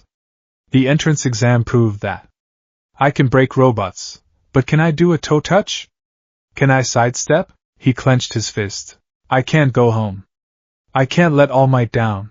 The assessment. Test 1, 50-meter dash. Izuku stood at the starting line next to Ida. On your mark, the robot camera intoned. Ida revved his engines. Izuku dug his claws into the dirt, getting into a 4-point stance like a sprinter, or a beast preparing to pounce. Pow! Ida shot forward, a blue blur. He crossed the line in 3.04 seconds. Izuku launched. He didn't run like a human, he galloped. His tail whipped behind him, acting as a counterbalance. His stride was massive, eating up the track. He was heavy, but his explosive power was immense. He crossed the line. 4.12 seconds. Not bad for a tank, Ciro commented. He's fast for his size, Tsuyu Ajui noted. Like a real crocodile. Test 2, grip strength. Izuku took the handheld device. It looked like a toy in his palm. He squeezed. His forearm muscles bulged, scales shifting over one another with a grinding sound. The plastic of the device groaned. Crack. The device shattered. Ah! Izuku dropped the pieces. I'm sorry! Aizawa looked at the readout before it broke. Error. But it registered 600 kilograms before it died. Shoji was 540 kilograms. Test 3. Standing long jump. Bakugo used his explosions to fly across the pit. Aoyama used his naval laser to glide. Izuku stood at the edge. He crouched low. Don't use one for all. Just use the legs. He sprang. His powerful thigh muscles, built for lunging out of water, propelled him upward. He cleared the sandbox entirely, landing in the grass beyond with a heavy impact that shook the ground. Test 4. Repeated side steps. This was the killer. Izuku was big. He was wide. Moving side to side quickly required agility he didn't possess. His tail kept knocking into the sensors. He tripped over his own feet. Result, below average. He's a straight-line fighter, Aizawa noted, writing on his clipboard. Per lateral movement. Flank him, and he's vulnerable. 6. The pitch. Test 5. Ball throw. Uraraka stepped up. She touched the ball, made it weightless, and threw it. It floated up, and up, and up. Infinity. The class cheered. Izuku felt the sweat pooling under his scales. He was doing well in the strength tests, but his lack of agility was hurting his average. He needed a big score here. Midoriya, Aizawa called. Izuku walked to the circle. The ball felt tiny in his hand. He looked at the field. If I use one for all, I break my arm again. If I break my arm, Aizawa expels me for being a liability. But if I don't use it, I'll just get a normal throwing score, maybe 60 or 70 meters. He needed something more. Think. What did All Might say? The tail is a third limb. Izuku gripped the ball. He turned his body. He wasn't going to throw it like a baseball. He was going to launch it. He activated one for all. He felt the power flood his arm. The red veins appeared. Just a flick. At the very end, he wound up. He started the motion. Suddenly, the power vanished. His strength plummeted. His scales, usually hard as steel, felt soft and rubbery. His tail felt like a heavy sack of meat dragging him down. Izuku stumbled, throwing the ball weakly. It landed at 46 meters. What? Izuku gasped. He tried to flex his hand. It felt weak. My quirk, my scales. He looked around. Aizawa stood there, his hair floating, his capture scarf hovering around his neck. His eyes glowed red. I erased your quirk, Aizawa said coldly. Erased? Izuku realized. The erasure hero, Eraserhead. Eraser? The class murmured. Never heard of him. Aizawa stepped closer, invading Izuku's personal space. From what I saw in the entrance exam, you have 2 modes, 0 and 100. You are a beast that destroys everything around it to save one person. Aizawa's eyes narrowed. You have a powerful mutation, Midoriya. The crocodile. It makes you strong. But you also have this other power. The strength boost. And when you use it, you break. He pointed a finger at Izuku's chest. I saw you preparing to break your arm again. Are you planning to be a hero who needs saving after every fight? Because if so, you are not a hero. You are a liability. Izuku stammered. I was trying to control it. Try harder, Aizawa snapped. He blinked, and his hair fell. Izuku felt his scales harden instantly, the strength returning to his limbs. I returned your quirk. You have 2 attempts. Hurry up and get it over with. Aizawa turned away, expecting failure. Izuku stood in the circle, trembling. He's right. I'm relying on the brute force. I'm relying on the break. He looked at the ball. I can't use my arm at 100%. But I have more muscle mass than anyone here. I have a kinetic chain that starts at my nose and ends at my tail. He remembered the beach. The washing machines. The specific motion of the death roll. Izuku dropped the ball. What's he doing? Bakugo muttered. Izuku caught the ball with the tip of his tail. He curled the muscular appendage around the sphere. He stood with his back to the field. He planted his feet. Focus one for all, not in the arm, but in the tail. He felt the heat travel down his spine. Green sparks crackled along the ridges of his back. He spun. It was a full-body rotation, generated by his massive legs and core. He became a green tornado. The centrifugal force built up. Smash! He whipped his tail. At the precise moment of release, he fired one for all at 100%, but only into the tip of his tail. Boom! The sound was deafening. A sonic boom erupted in the circle, kicking up a cloud of dust. The ball vanished. It didn't just fly, it evaporated the air in its path. Izuku skidded to a halt, his claws carving grooves in the concrete to stop his rotation. His tail throbbed. The scales at the tip were cracked and bleeding, smoke rising from them. It hurt like hell. But it wasn't broken. His tail was thicker, denser, and more naturally armored than his arm. It had withstood the shock. The class stared at the sky. Beep. Aizawa looked at the tablet. His eyebrows shot up. He turned the screen to the class. 705.3 meters. 1/10 of a meter further than Bakugo. Izuku clenched his fist, ignoring the pain in his tail. He looked at Aizawa with glowing, slit pupils. I can still move, sensei. Aizawa stared at him. Then, the corner of his mouth twitched upward.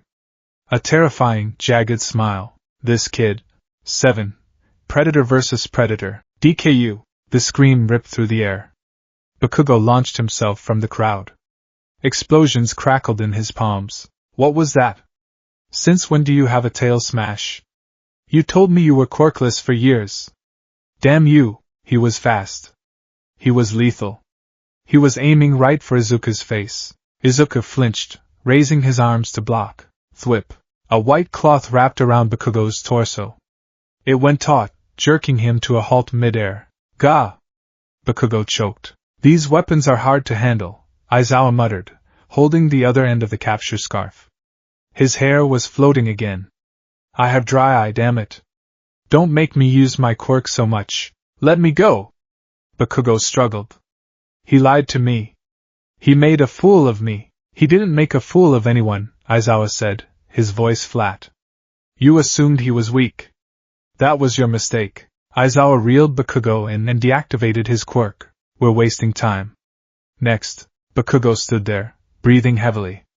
He glared at Izuku. It wasn't just anger anymore. It was confusion. And fear. The pebble wasn't just a rock, it was a mountain, and it was growing. Izuku walked back to the group. His tail was dragging slightly, the tip throbbing. That was amazing! Uraraka cheered. You beat Bakugo. By 10 centimeters, Izuku whispered, nursing his tail. But I didn't break. Your tail looks hurt, though, Ida noted, concerned. It's just a surface crack, Izuku said. My scales regenerate. It'll be fine by tomorrow. The rest of the tests passed in a blur. Sit-ups were impossible due to his tail and dorsal ridges, so Aizawa allowed him to do hanging leg raises. He did 150 before the bar bent. Toe touches were a failure. He couldn't bend past his knees due to his armored chest. Distance run was easy. He had the stamina of a marathon runner, plodding along at a steady, rhythmic pace. Finally, the sun began to set. Time for the results, Aizawa said. He projected a hologram. 1. Momo Yaoyorozu. 2. Shoto Todoroki. 3. Katsuki Bakugo. 4. Izuku Midoriya. 20. Izuku Midoriya. Wait. No, Minoru Mineta. Izuku stared at his name. 4th. He was 4th. He wasn't expelled. By the way, Aizawa said, turning off the hologram. The expulsion was a logical ruse. Huh? The class screamed. It was to draw out your maximum potential. Aizawa grinned. That was obvious, Momo Yaoyorozu said, adjusting her ponytail. I knew it immediately. I didn't. Mineta wept. I thought I was gonna die. Izuku let out a breath, his knees shaking. A ruse. Thank God. Midoriya, Aizawa called out as the class began to disperse. Izuku froze. Yes, sir? Aizawa walked up to him. He handed him a slip of paper. Head to the nurse's office for that tail. And keep practicing that control. You have the raw power of a villain, Midoriya. If you don't learn to harness it, society will treat you like one. Aizawa's eyes softened, just a fraction. But today, you acted like a hero. Don't let it get to your head. Yes, sir! Izuku bowed, his tail wagging involuntarily. 8. The name of the hero. The walk to the station was different this time. Wait up, Midoriya! Uraraka ran up to him, with Ida following close behind at a brisk walk. You were incredible today! Uraraka beamed. I can't believe you threw that ball over the horizon with your tail. It was like WOSH. Indeed, Ida nodded. Your physical parameters are exemplary. Although your flexibility leaves much to be desired. Yeah, Izuku scratched his head. I'm a bit stiff, so Uraraka asked? Bakugo calls you Deku. Is that your nickname? No, Izuku flinched. It's an insult. It means useless or wooden doll. He used to use it because I was, well, he thought I was weak. Oh, Uraraka frowned. But I think it sounds cool. Huh, Deka. It sounds like Dekairo. Like you can do it. She pumped her fist. I never thought of it that way, Izuku stammered. I like it. Uraraka smiled. Deka, Izuku looked at her. He felt a warmth in his chest that had nothing to do with One for All. I'm Deku, he blurted out. Midoriya, you are accepting it very easily. Ida adjusted his glasses. It's a Copernican revolution. Izuku mumbled, his face turning purple again. They walked together toward the station. The giant lizard, the girl who floated, and the boy with engines. Izuku looked at his reflection in a shop window as they passed. He still looked scary. He still looked like a monster, but he was walking with friends. And he had a name that meant he could do it. I am here, he thought. And I'm just getting started. The art of the costume. I am. The voice boomed from beyond the doorway, vibrating the very chalkboard at the front of Class 1A. It was a voice that promised safety, justice, and overwhelming volume. Coming through the door like a normal person, All Might burst into the room. He was wearing his Silver Age costume, his cape fluttering despite the lack of wind, his smile blindingly bright. It's All Might! Kaminari shouted, nearly falling out of his chair. He really is a teacher. This is awesome. Look at those muscles, Kirishima marveled. That's the symbol of peace right there. Izuku Midoriya felt his tail thump involuntarily against the floor, a heavy, rhythmic thud-thud that shook the desk of the student behind him. He quickly grabbed the appendage to stop it. He was vibrating with excitement. The man who had given him a chance, the man who had seen the hero beneath the scales, was standing right there. I teach hero basic training, All Might announced, striking a pose that highlighted his biceps. It is a subject where you train in different ways to learn the basics of being a hero. You'll take the most units of this subject. Let's get right into it. This is what we'll be doing today. He whipped out a card with the word battle emblazoned on it. Combat training. Bakugo's voice cut through the air, sharp and hungry. And to go with that, All Might pressed a button on a remote. The wall to the left of the classroom hissed open, revealing rows of numbered suitcases. Costumes made based on your quirk registrations and requests you sent in before school started. Yeah! The class erupted. Get changed and gather at ground beta. All Might commanded. And remember, from now on, you are all heroes. The changing room was a chaotic flurry of excitement. Midoriya, man, you got a huge case, Zero pointed out as Izuku struggled to pull a massive metal briefcase from the shelf. Yeah, Izuku grunted, hauling it down. My support gear is heavy. He opened the case.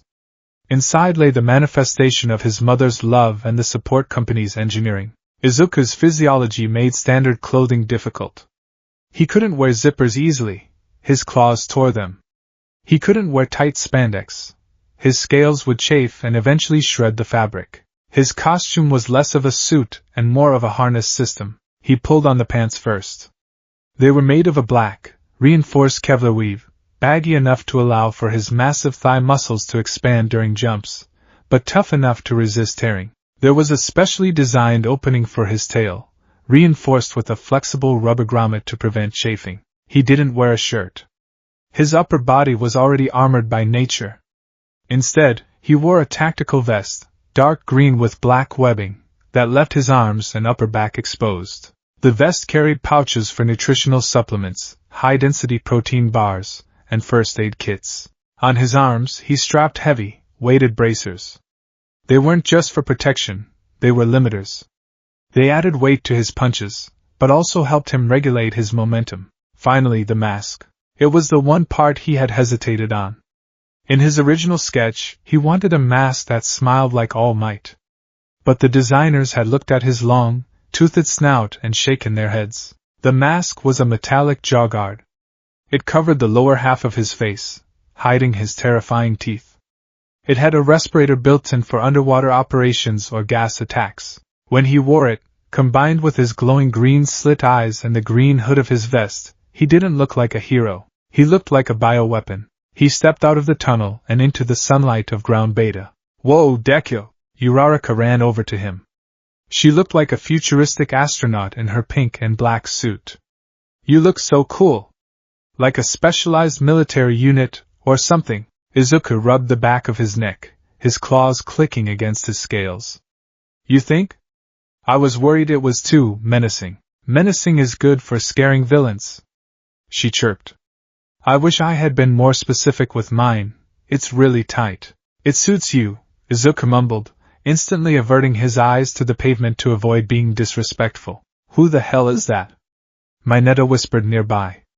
He looks like he eats people, Izuku sighed. Baby steps. Teacher. Ida raised his hand. He was encased in white armor that made him look like a sleek race car robot. This is the same battle center as the entrance exam. Will we be conducting urban battles again? No, we're going to move ahead 2 steps. All Might said. Most villain cleanups happen outdoors, but statistically, the most heinous villains appear indoors. Imprisonment, house arrest, backroom deals.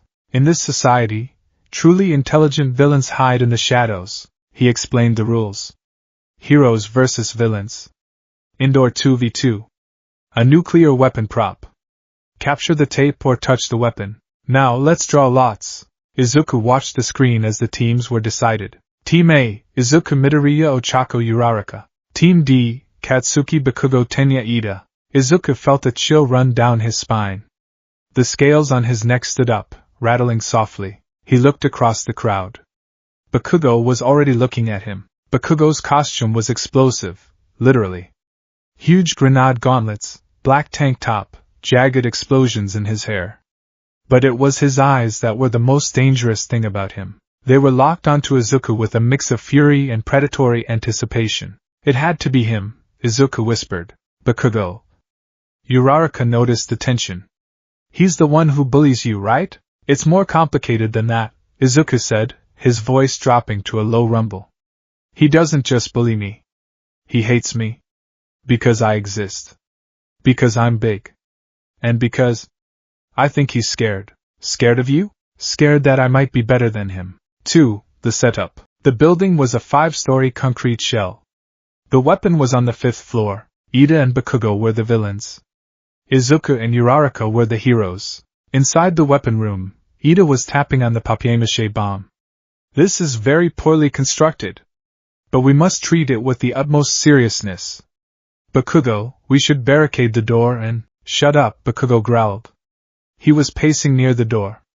I'm going out. Going out? The mission is to protect the weapon. The mission is to win, Bakugo spat. And I win by crushing the enemy. He looked at his gauntlets. That lizard freak, he's been hiding his power. All these years, acting like a gentle giant, taking my hits, looking at me with those pitying eyes. It ends today. Bakugo, this is irrational. Don't get in my way, Four Eyes. Guard the bomb.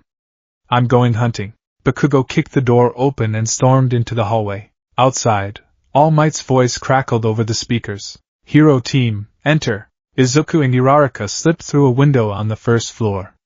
The interior was dim, lit only by the sunlight filtering through dusty windows. The hallways were cramped for Izuku. His shoulders brushed the walls if he wasn't careful. His tail, usually a weapon, felt like a liability here. He had to keep it tucked close to his legs to avoid knocking over debris and making noise. Uraraka-san, Izuku whispered. The respirator on his jaw muffled his voice, making it sound mechanical. We need a plan. Right, she nodded. Ida is probably by the weapon. But Bakugo. He's coming for me, Izuku said with certainty. He won't care about the weapon. He wants a fight. He wants to prove that his explosions are stronger than my scales. So we fight him together? No, Izuku shook his head. If we fight him in these narrow halls, he'll destroy everything. And time is against us. I'll draw his attention. You go for the weapon. But Izuku. He's scary. I know, Izuku smiled beneath his mask. But I'm scary too. Suddenly Izuku's head snapped up. His slit pupils contracted. He could smell it. The scent of burnt sugar. Nitroglycerin. Get back! Izuku shoved Uraraka to the side with a sweep of his arm. Boom! The wall next to them exploded. Debris and dust filled the corridor. From the smoke, a figure launched itself. Deku! Bakugo didn't lead with a punch. He led with a blast. He aimed his palm right at Izuku's face. Izuku reacted on instinct. He didn't have time to dodge. He raised his left arm, angling the thickest armor plating toward the flash. Crack boom. The explosion hit Izuku's forearm. The force was immense. It pushed him back, his boots carving grooves into the concrete floor. His scales blackened, smoke rising from the impact point, but they didn't crack. Cheap shot, Kaken, Izuku growled.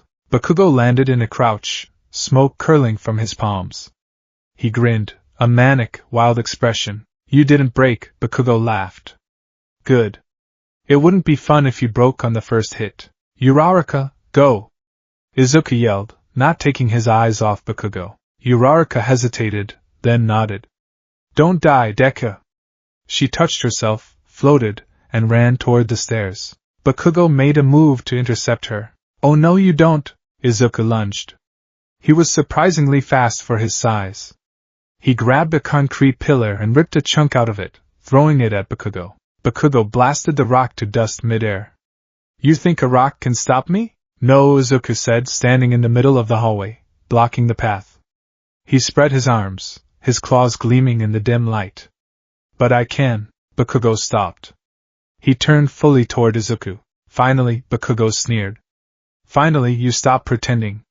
You think you're a hero, Deku? You're just a monster in a vest. If being a monster is what it takes to save people, Izuku said, sinking into a combat stance, his tail lashing behind him, then I'll be the king of monsters. 3.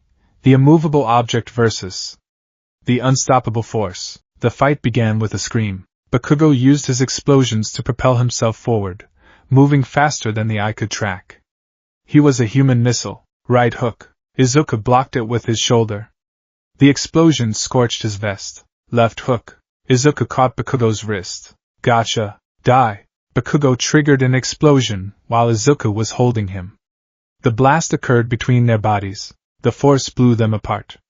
Izuku slammed into the wall, cracking the plaster.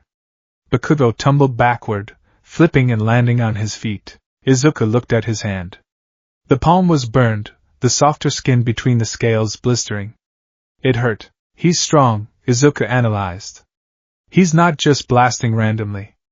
He's using the recoil to change direction midair. He's dancing around me. Bakugo came again. He went high, blasting over Izuku's head. He aimed a kick at the back of Izuku's neck, a weak point where the armor was thinner to allow movement. Izuku sensed a shift in air pressure. He couldn't turn fast enough. Don't turn. Whip. He engaged his core. He swung his massive tail upward. Wham! Bakugo saw the tail coming. He blasted it to cushion the impact, but the sheer mass of the appendage swatted him out of the air like a fly. He crashed into the ceiling before falling to the floor. Damn tail. Bakugo coughed, getting up. He wiped blood from his lip. You used to cry when I yelled at you. Now you're swatting me? I'm learning, Izuku said, panting slightly. The heat in the hallway was rising. You think you're better than me? Bakugo screamed, his insecurity boiling over. You think because you got into UA, because you got that flashy punch, that you can look down on me? I never looked down on you. Izuku roared back. I looked up to you. You were amazing. You were strong, confident, talented. I wanted to be like you. He took a step forward, the floor shaking. But you were a jerk, Kaken. You beat me down because you were scared that the lizard might actually bite back one day. Shut up. Bakugo charged again. This time, he didn't aim for the body. He aimed for the eyes. He feinted a right, then blasted himself sideways to Izuku's blind spot. Flash bang. He set off a blinding explosion right next to Izuku's face. Gah! Izuku roared, squeezing his eyes shut. His nictitating membrane slid over, but the light was too intense. He was blind. Bakugo capitalized. He landed a solid, point-blank explosion on Izuku's knee joint. Izuku buckled. He fell to one knee. Bakugo didn't let up. He grabbed one of Izuku's dorsal ridges and blasted his back. Where's that big talk now? Bakugo yelled, blasting again and again. Izuku gritted his teeth. The pain was searing. His scales were tough, but repeated impact in the same spot was causing hairline fractures. The heat was cooking him inside his own armor. He's fast. Too fast. I can't catch him. Think. Think like a hero. No. Think like an apex predator. What does a crocodile do when the prey is faster? It changes the environment. Izuku opened his eyes. Through the haze, he saw a bundle of thick pipes running along the ceiling. They were labeled with blue tape, water mains, and red tape. Steam heating. Izuku ignored Bakugo's next attack. He stood up, taking the blast to his chest. He reached up. He grabbed the bundle of pipes. Raya! With a heave of primal strength, Izuku ripped the pipes from the ceiling. Water sprayed out at high pressure. Steam hissed violently into the corridor. What the hell? Bakugo jumped back as scalding steam filled the hallway. The water mixed with the dust and the heat of the explosions. Within seconds, the hallway was a sauna. Visibility dropped to 0. You think smoke helps you? Bakugo yelled, firing blindly into the mist. I'll just blow it all away. He fired a massive blast. It cleared a pocket of steam, but the water kept spraying, filling it back up instantly. Bakugo stood in the whiteout, panting. Come out, Deku! Silence. Then a sound. Splash. Water was pooling on the floor. Bakugo spun around. Where are you? He couldn't see anything. But Izuku. Izuku didn't need to see. Izuku's sensory organs, the small black dots along his jawline, were integumentary sensory organs, ISOs. They could detect ripples in water. They could detect changes in pressure. In the steam, Izuku was a ghost. Bakugo took a step back. Splash. Izuku knew exactly where he was. From the steam, a massive green hand emerged. It didn't strike. It grabbed. Found you. Izuku grabbed Bakugo by the ankle. Get off! Bakugo fired an explosion downward, but Izuku was already moving. He yanked Bakugo off his feet. He swung him into the wall. Crash. Then he dragged him back into the steam. It wasn't a fight anymore. It was a mauling. For the monitor room. This is hard to watch, Kirishima muttered, gripping the railing. On the screens, the students could only see flashes of light and the shifting steam. But the audio was terrifying. The sound of wet impacts. The sound of Bakugo screaming in frustration.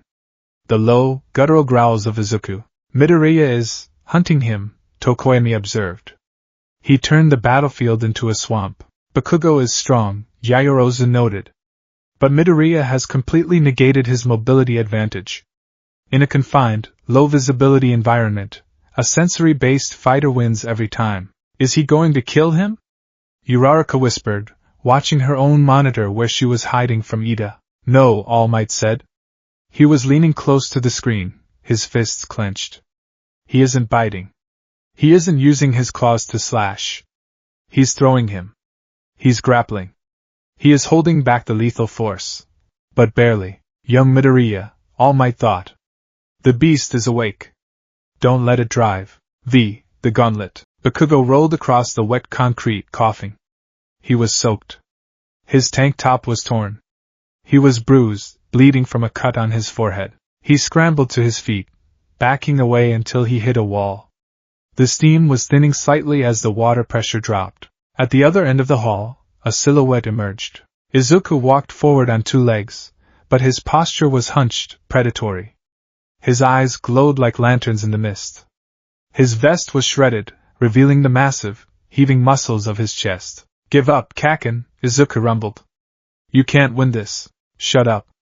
Bakugo shook with rage. I'm just getting started. He raised his right arm. He reached for the pin on his grenade gauntlet. Kaken, don't, Izuku's eyes widened. Those gauntlets store your sweat. If you pull that pin inside this building, I'll blow you to bits. Bakugo screamed. Young Bakugo, stop. All Might's voice boomed over the speakers. Are you trying to kill him?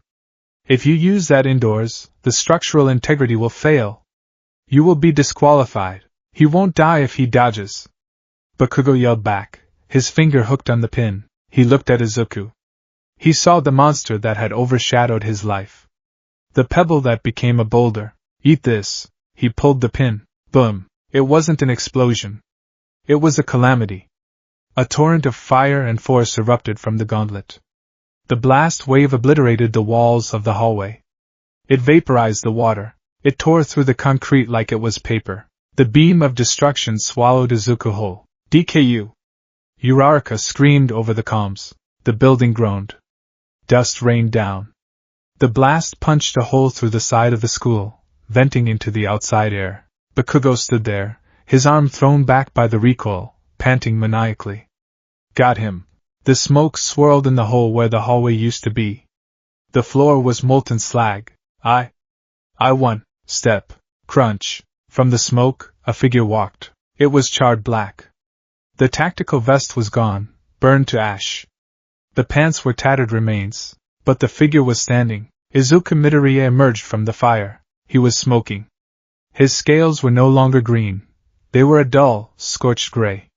Some of them were cracked, oozing a dark fluid.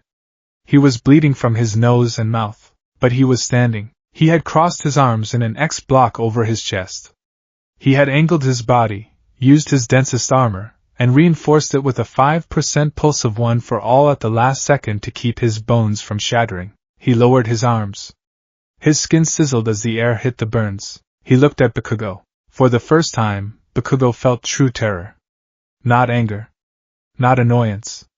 Terror. Izuku wasn't smiling.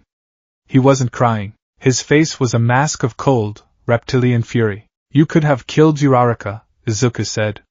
His voice was quiet. Deadly. You're still standing? Bakugo took a step back. Why won't you fall down? Because, Izuku snarled, green lightning beginning to crackle around his body, not from One for All, but from the static electricity of his sheer bioenergy output. I'm not a pebble. I'm the wall you can't climb. 6. The death roll. Come here, Izuku charged. He ignored the pain of his burns. Bakugo panicked. He fired another blast, but his arm was numb from the recoil of the gauntlet. The shot went wild. Izuku closed the distance in a heartbeat. He didn't punch. He didn't kick. He lunged forward, tackling Bakugo around the waist. Let go! Bakugo pounded on Izuku's scorched back, setting off small explosions. Izuku didn't even flinch. Izuku lifted Bakugo into the air. Death roll. It was the move he had used on the sludge villain. The move he had practiced on washing machines. Izuku jumped and spun his body in midair. The torque generated by his massive tail and core muscles was incredible. He spun Bakugo around like a ragdoll, disorienting him, subjecting him to G-forces that drained the blood from his head. Then, he slammed him down. Izuku drove Bakugo into the concrete floor, using his own body weight to pin him. Crack! The floor spiderwebbed. Bakugo gasped, the air leaving his lungs. Izuku stood over him. He planted a massive foot on Bakugo's chest, pinning him down. He leaned down, his face inches from Bakugo's. His jaw unhinged slightly. A low hiss escaped his throat. Bakugo stared up at the ceiling, dazed, defeated. He looked at the monster standing over him. Do it, Bakugo wheezed. Finish it. Izuku stared at him. The beast screamed, bite. Tear. End the threat. Izuku closed his eyes. He took a deep breath. He forced the adrenaline down. He forced the nictitating membranes back. He reached up to his ear. Uraraka-san, he said into the comms. Now, 7, the retrieval, 5 floors up. Tenya Ada was vibrating with anxiety. The building shook. That explosion was unauthorized. Is Bakugo insane? What is happening down there? He paced around the weapon. I must be vigilant. The hero could arrive at any. Release. A voice from nowhere. Uraraka. who had been floating on the ceiling amidst the debris caused by the blast shaking the building, dropped down. Uraraka! Ida gasped. You used the chaos to infiltrate. Sorry, Ida-kun. She grabbed a pillar, made it weightless, and swung it like a bat. Home run! Improvised weapon! Ida ducked. The pillar smashed into the wall. Debris flew everywhere. Ida was distracted. Uraraka pounced. She wasn't aiming for Ida. She touched herself, floated over his head, and hugged the papier-mâché bomb. Captured! She yelled. No! Ida fell to his knees. I have failed as a guardian of evil. 8. The aftermath. Hero team wins. All Might shouted. The buzzer sounded. In the melted hallway, Izuku stepped back. He took his foot off Bakugo's chest. Bakugo didn't move. He just lay there, staring at the smoke. I won, Izuku whispered. Then, his eyes rolled back in his head. The adrenaline crash hit him. The burns, the exhaustion, the pain. He toppled over, landing next to Bakugo with a heavy thud that shook the floor one last time. 9. The review. The infirmary smelled of antiseptic. Izuku woke up with bandages covering half his body. His vest was gone, replaced by a hospital gown that was too small for him. You're awake, recovery girl said. You reckless children. I healed the burns, but your scales will be tender for a week. You'll be shedding like a snake. Is Bakugo okay? He's fine physically. Just bruises. His pride is another story, Izuku sighed. He sat up. I need to get back to class. When he returned to the monitoring room, the class was silent. They looked at him differently now. Before, he was the scary guy who might be cool. Now, he was the guy who survived a nuke and body-slammed the strongest student in class. Midoriya! Kirishima ran up. That was insane. You tanked that blast like a boss. Are you okay, Ribbit? Tsuya asked. I'm fine, Izuku said, walking to the back. All Might stood at the front. Well, that was intense. Now, who can tell me who the MVP of this battle was? I can. Yayorozu raised her hand. Go ahead, young Yayorozu. It was Ida, she stated calmly. Eh? Izuku blinked. But we won. You won the match, Yayorozu explained, dissecting them with her words. But your performance was flawed. Bakugo acted on personal grudges and caused massive property damage. It was reckless and unheroic. She turned to Izuku. And you, Midoriya. You engaged him. You destroyed the facility's infrastructure to create a tactical advantage, which was clever, but dangerous. And at the end, you tanked a lethal attack instead of dodging or retreating. If that had been a real villain with a real bomb, you might be dead. You allowed your emotions to dictate the pace. She adjusted her ponytail. Ida was the only one who stayed in character, prepared a defense, and acted rationally. Izuku hung his head. She was right. He had let the fight become personal. He had enjoyed the brawl. Correct. All Might gave a thumbs up, though he was sweating nervously. Let's move on to the next match. X. The Sunset Confession. School ended.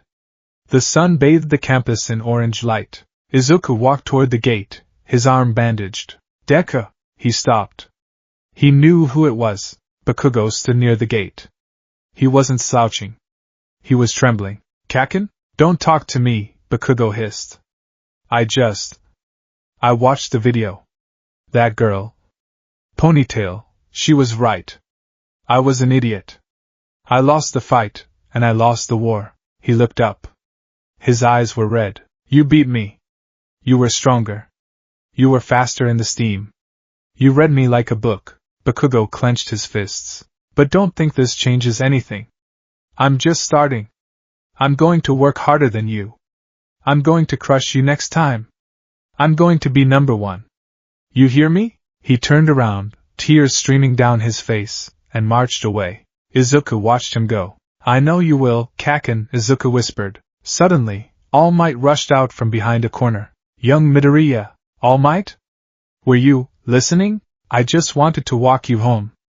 All Might laughed, then deflated into his skinny form. They walked in silence for a moment. You know, All Might said softly. Today, in the monitor room, for a second, when you stood over young Bakugo. Izuku stiffened. I know. I looked like a villain. No, All Might shook his head. You looked like a king. He looked at Izuku seriously. Power is seductive, Izuku. Especially the kind of power you have, the power to physically dominate. The Sea King inside you wants to conquer. One for All wants to save. All Might placed a hand on Izuku's shoulder. The balance between the king and the savior, that is your journey. Today, the king won the fight. But the savior spared the enemy. Keep that balance. Izuku looked at his hand, the claws, the scales, the bandages. I will, Izuku promised. I'll be the king of saviors.